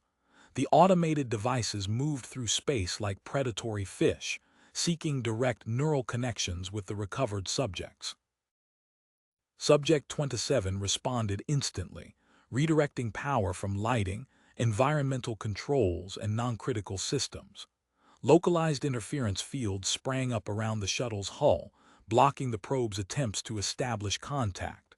Warning indicators flashed as the added strain accelerated structural degradation. Dauntless approaching with support squadron, Blackwood transmitted. Captain Petrov commanding, adjusting defensive formation to integrate reinforcements. The Dauntless emerged from faster than light travel with its escort vessels, weapons already tracking targets as they moved to support positions. Petrov's tactical officers coordinated with existing Earth Defense Force units, establishing clear firing lanes that avoided friendly vessels while maintaining coverage over the shuttle's escape route. Multiple hull breaches imminent, Rogers reported, guiding them through another intersection of neural null zones. Structural integrity at 27%. Wayne's medical displays showed increasing neural synchronization among the recovered subjects despite their exhaustion. The defensive screen shifted and pulsed with improving efficiency as they adapted to changing attack patterns. Through the medical pod network, he monitored their collectively deteriorating condition while maintaining critical nutrient delivery to Subject 27's overtaxed system. Xerx's forces adjusting formation, Tor's transmitted, tracking enemy fleet movements through the electromagnetic interference. Detecting modified attack pattern coordinated with neural vessel emissions. The shuttle pushed through another wave of neural static, its enhanced systems fighting to maintain stability as they navigated the increasingly narrow safe zones. Subject 27's integration expanded, optimizing life support and power distribution beyond documented limits, while hull integrity continued dropping toward critical levels. Rogers yanked the shuttle controls as neural probes swarmed their projected course. Adjusting trajectory, multiple threats converging on our position. The vessel lurched through evasive patterns, fuel reserves dropping to 53% as they fought to maintain position within the shifting neural null zones. Impact warnings blared as microfractures spread across 9 hull sections, metal groaning under the increasing structural strain. Subject 27's neural patterns shifted, synchronizing with the shuttle's failing integrity field. Energy coursed through optimized pathways as the infant established direct control over structural reinforcement systems. The resulting power matrix spread across compromised sections, containing the most severe breaches through precise application of stabilizing energy. Unprecedented metabolic acceleration, Wayne transmitted, his hands flying across medical controls. He tore into backup life support modules, converting essential components into specialized nutrient delivery systems. Subject's neural activity exceeding sustainable parameters.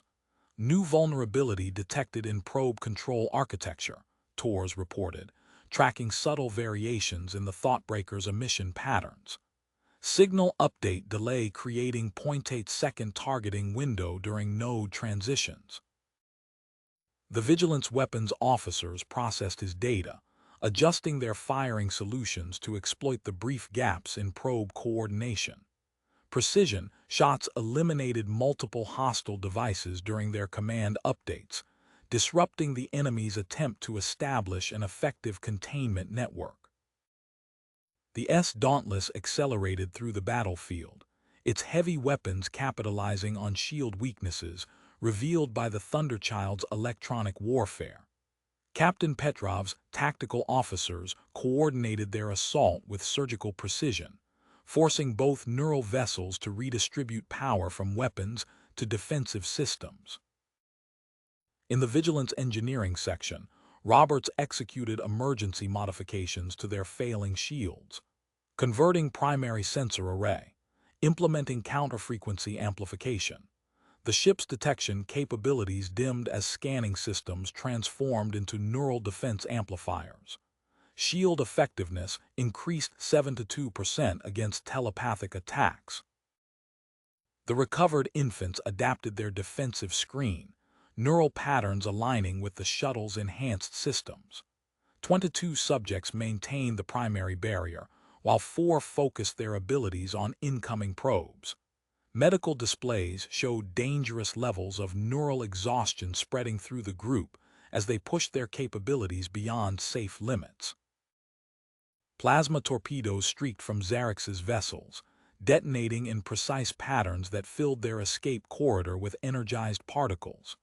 3 Crax cruisers absorbed heavy fire from the Thunderchild's electronic warfare systems, their shields flickering as they completed the containment formation. Life support critical in multiple sections, Rogers transmitted, initiating emergency protocols. Bulkheads sealed across 40% of the shuttle's compartments, preserving atmosphere in vital areas. Through its deep integration with ship systems, Subject 27 optimized the remaining environmental controls with impossible efficiency. The Dauntless's coordinated assault created increasing instability between the neural vessel's field generators. TORS tracked the diverging emission patterns through the electromagnetic chaos. Coverage gap detected between Mindweaver and Thoughtbreaker, width increasing to viable transit parameters.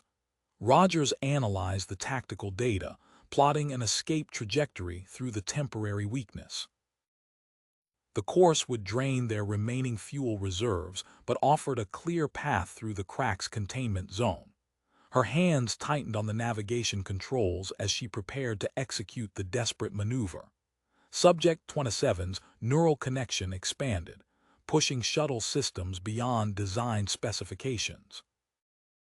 Power flowed through reconfigured distribution networks as the infant fought to maintain critical operations. Warning indicators flashed across every command station, highlighting the vessel's deteriorating condition amid the electromagnetic storm. Structural reinforcement failing in sections 2 and 5, Rogers reported, adjusting their vector by micrometers to avoid concentrated neural fire. Implementing emergency course correction. The Dauntless's heavy weapons continued hammering the neural vessel's defensive screens, preventing them from re-establishing stable field synchronization. Around them, Earth Defense Force ships coordinated their attacks to exploit each emerging weakness in the crack's formation. The battlefield filled with weapons fire and electromagnetic interference as both sides fought for tactical advantage. Wayne's medical displays showed increasing strain among the recovered subjects as they maintained their protective barrier. Through its enhanced system integration, Subject 27 distributed power with nuclear precision while fighting to preserve failing shuttle infrastructure. Warning indicators multiplied across the command interface as they pushed deeper into the chaotic space between neural vessels. Executing breakthrough maneuver, Rogers announced, engaging maximum thrust. The shuttle's engines screamed as acceleration pushed them toward the detected weakness in neural coverage. Fuel indicators dropped rapidly, the reserves diminishing to 4 to 5% as they burned through critical resources. Metal groaned throughout the vessel as 3 hull sections approached structural failure. Warning indicators flashed across Rogers' display, showing 8–9% breach potential in the compromised areas. Subject 27's neural patterns shifted, establishing deeper integration with the shuttle's power distribution network. Energy flowed through reconfigured shield emitters, creating localized containment fields around failing hull sections. The infant's enhanced capabilities redirected power with impossible precision, stabilizing critical breaches through direct manipulation of field harmonics. Neural activity exceeding safe parameters, Wayne transmitted, his medical displays showing dangerous changes in Subject 27's synaptic patterns, detecting potential neural damage from sustained system integration. TORS tracked complex variations in the electromagnetic interference, Thoughtbreaker launching modified neural probes, detecting rapid frequency modulation capability. He processed the shifting energy patterns through his enhanced perception. Standard defensive screens will not contain these devices. Robert's voice came through the comm system. Implementing shield modifications based on new probe signatures, shutting down life support on decks 4 through 6 to power counterfrequency emissions. The Dauntless accelerated through the battlefield, its trajectory masked by the Thunderchild's electronic warfare drones. Precision fire struck the Mindweaver's neural emitter array, forcing the vessel to operate at reduced capacity. Energy readings from the damaged ship showed significant power fluctuations as it struggled to maintain effective coverage. Converting artificial gravity systems, Roberts transmitted from the Vigilant. Zero-gravity warnings activated across 80% of the vessel as engineering redirected power, focusing converted energy through primary deflector array. Neural probe guidance systems showing 58% disruption. The recovered infants adjusted their defensive formation. 20 maintained the primary screen, while 6 diverted their abilities to protect failing shuttle systems. Wayne's medical monitoring showed dangerous neural activity levels spreading through the group.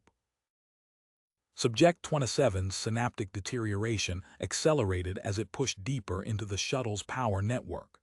3 Crack's heavy cruisers broke formation, charging the Dauntless's position. Their suicide runs overwhelmed 2 sections of defensive screen, destroying weapon emplacements across the ship's hull. 2 cruisers exploded under concentrated fire, but the assault left the Dauntless with severely reduced offensive capabilities. Multiple system failures imminent, Rogers reported as power demands exceeded available resources.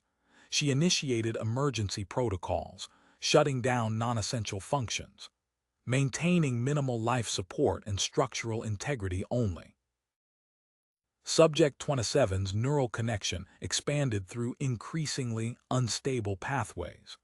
Power surged through optimized distribution networks as the infant fought to preserve critical operations. Warning indicators showed dangerous energy fluctuations across multiple systems. Detecting harmonic resonance between Mindweaver emissions and modified shield frequency, TORs transmitted, tracking subtle variations in the neural patterns. Interaction creating sustained weakness in attack coverage, sending tactical data to navigation. Rogers analyzed the transmitted coordinates, adjusting their course through the electromagnetic chaos. The shuttle's engines pushed against intense interference fields as they maintained precise shield modulation. Behind them, Earth Defense Force vessels coordinated their assault on the damaged Mindweaver, exploiting each vulnerability in its weakened defensive screen. Structural integrity dropping below 15% in Sections 2, 5, and 7, Rogers reported, guiding them through another wave of neural static. The vessel shuddered as power surges stressed already compromised hull plates. Maintaining breakthrough vector, emergency protocols active in all critical systems. Rogers locked the shuttle's navigational controls into the calculated resonance pattern, executing harmonic breakthrough. All sections brace for extreme structural stress. The vessel aligned with the fluctuating emissions from the Mindweaver's degraded neural field. Fuel reserves plummeted as the engines fired in precise bursts, maintaining their position within the narrow breakthrough corridor. Warning indicators flashed across 5 hull sections as structural integrity exceeded 90% of maximum tolerance. Subject 27's neural patterns surged through the shuttle's power grid. The infant's enhanced capabilities bridged failing power conduits, creating temporary pathways to maintain critical systems. Energy flowed through impossible configurations as damaged infrastructure held together under its direct control. Neural degradation accelerating, Wayne transmitted, his medical displays showing dangerous changes in the infant's brain activity. Converting emergency pod for cellular support. His hands moved across the medical controls, transforming the pod's atmospheric processors into specialized nutrient delivery systems. Subject has less than 7 minutes before permanent neural damage. TORs tracked subtle variations in the electromagnetic fields through his enhanced perception. Thoughtbreaker redirecting power from structural integrity, detecting increased neural weapon charge. He transmitted the tactical data to the Vigilance Weapons Control. Hull sections exposed along ventral axis. The Vigilance targeting systems locked onto the vulnerable areas. Precision fire struck the Thoughtbreaker's weakened hull, destroying secondary power nodes and weapons emitters. The neural vessel's defensive screen flickered as internal systems cascaded toward failure. Launching boarding pods, Captain Petrov announced from the Dauntless. 3 specialized assault craft detached from the vessel's launch tubes, carrying neural-dampened Marines toward Zarex's command ship. The pods impacted along reinforced sections, cutting through the outer hull with molecular disassemblers. Robert's voice crackled through the comm system, converting remaining sensor arrays, all non-combat systems shutting down. The Vigilance power grid dimmed as energy redirected into the modified pulse generator. Electromagnetic waves swept through the battlefield, destroying nearly half the active neural probes. Warning indicators showed the ship's energy reserves dropping to critical levels. The recovered infants adjusted their defensive formation as synaptic stress increased throughout the group. 18 subjects maintained the primary screen, while 8 diverted their remaining strength to critical shuttle systems. Wayne's medical monitoring showed accelerating neural deterioration across all subjects. Inside Zarex's vessel, neural suppression gas flooded the breached compartments. Two Marine teams activated portable shield generators, creating safe zones within the toxic atmosphere. The third team fought through internal security systems, reaching a secondary control node.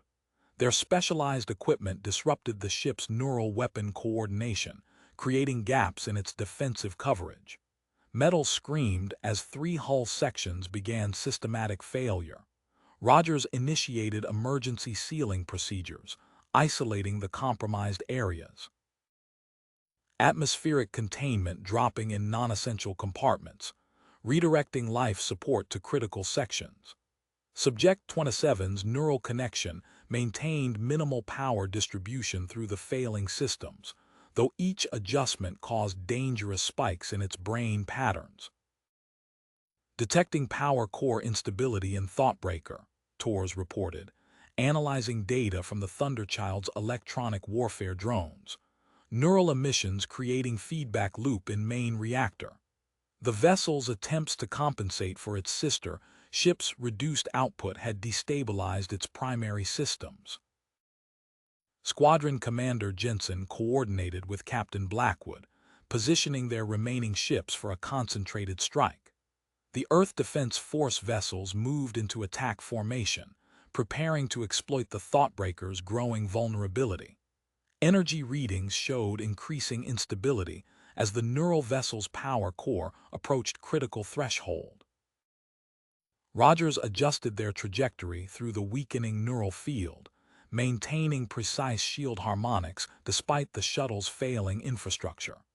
Fuel reserves dropped to 38% as they pushed deeper into the breakthrough corridor. Subject 27's neural connection held the vessel together through impossible configurations of energy and willpower, though Wayne's medical displays showed accelerating cellular breakdown in its enhanced brain tissue.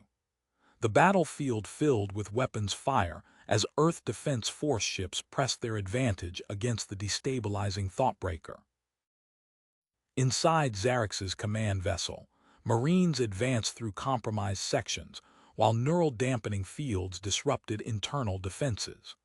The recovered infants pushed their abilities toward absolute limits, maintaining protective screens despite approaching total neural failure. Lieutenant Rogers initiated the final phase of their breakthrough maneuver, engaging precision thruster control as warning indicators saturated her command display. The shuttle's remaining fuel reserves plummeted to 31%, each calculated burn pushing them along their escape vector. Hull integrity alerts flashed across four sections, the metal structure buckling under sustained electromagnetic stress. Subject 27's neural connection surged through the vessel's power grid, establishing impossible pathways between failing systems. Emergency containment fields shimmered as the infant directed energy through optimized configurations, stabilizing critical infrastructure through sheer force of enhanced cognition. Neural patterns exceeding sustainable threshold, Wayne transmitted, his medical displays showing catastrophic changes in the infant's synaptic activity. He stripped components from his life support pack, reconfiguring them into an emergency revival system, attempting cellular stabilization. Tor's enhanced perception tracked the growing instability in the Thoughtbreaker's power core, detecting pre-failure harmonics in enemy vessel, massive electromagnetic pulse imminent. He transmitted the warning through priority channels, advising immediate shield modifications. The S-Vigilance defensive screens shifted frequency moments before the Thoughtbreaker exploded. A wall of electromagnetic energy swept through the battlefield, overwhelming the remaining neural probes and cascading through the Mindweaver's emission arrays. The neural vessel's weapons went dark as its primary systems overloaded. Inside Zarex's command ship, Lieutenant Sarah Rogers led her Marine team through the final security checkpoint. Their neural dampening armor negated the vessel's internal defenses, allowing them to breach the bridge with precision efficiency. Fleet Commander Zarex rose from his control interface, neural tendrils extending toward the boarding party. Rogers activated their specialized containment field, dropping the crack's commander mid-attack. "Bridge secured," Rogers transmitted, securing Zarek's in neural suppression restraints. "Fleet coordination systems disabled." The Dauntless and Thunderchild executed their synchronized assault.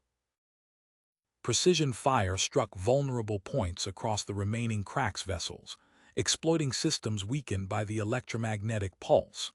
Captain Petrov coordinated with Squadron Commander Jensen as disabled ships transmitted surrender signals. In the medical bay, Wayne monitored the recovered infant's neural patterns. The collective telepathic field stabilized as external threats diminished, allowing their enhanced capabilities to enter dormant states. Subject 27's synaptic activity showed early regenerative signs as the emergency pod delivered specialized nutrients. The shuttle's containment fields fluctuated as Rogers guided them toward the Vigilant.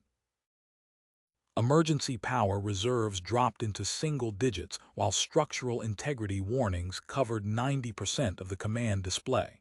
She initiated docking procedures as the last functional systems began systematic shutdown. "Maintaining minimal thrust control," Rogers reported, adjusting their approach vector through failing navigational sensors. "Request emergency docking assistance." The Vigilance tractor systems locked onto their vessel, guiding them into the primary hangar. Engineering teams rushed to secure the damaged shuttle, while medical personnel prepared specialized transport pods. Subject 27 regained consciousness during the transfer, neural patterns stabilizing under Wayne's modified treatment protocols. Torres monitored the tactical displays from his medical station, scanning for residual neural signatures. Operational zone clear of hostile emissions. No remaining Crack's neural activity detected. Captain Blackwood coordinated the final stages of the rescue operation. Transfer all subjects to secure medical facilities. Lieutenant Wayne, maintain oversight of their neural stabilization. Engineering teams, begin data recovery from the shuttle systems. The 27 infants entered properly equipped stasis pods, their enhanced capabilities entering controlled dormancy under specialized containment fields. Wayne's emergency protocols spread through the medical network, establishing standardized treatment parameters for their unique neural patterns. Captain Petrov's voice came through the command channel. Crack's vessels secured, beginning intelligence extraction from captured systems. Fleet Commander Zarek's en route to maximum security detention. Subject 27's neural patterns settled into stable configurations, maintaining enhanced capabilities without triggering further cellular breakdown. Wayne adjusted the specialized nutrient delivery system, promoting accelerated synaptic repair while preserving the infant's unique neural architecture. The Vigilance engines powered up as Captain Blackwood set course for Earth Defense Force headquarters. Engineering teams processed data from the recovered shuttle, while medical staff monitored the infant's vital signs. In the secure medical bay, 27 sets of neural patterns pulsed with stabilized energy, their enhanced potential safely contained under Wayne's modified protocols.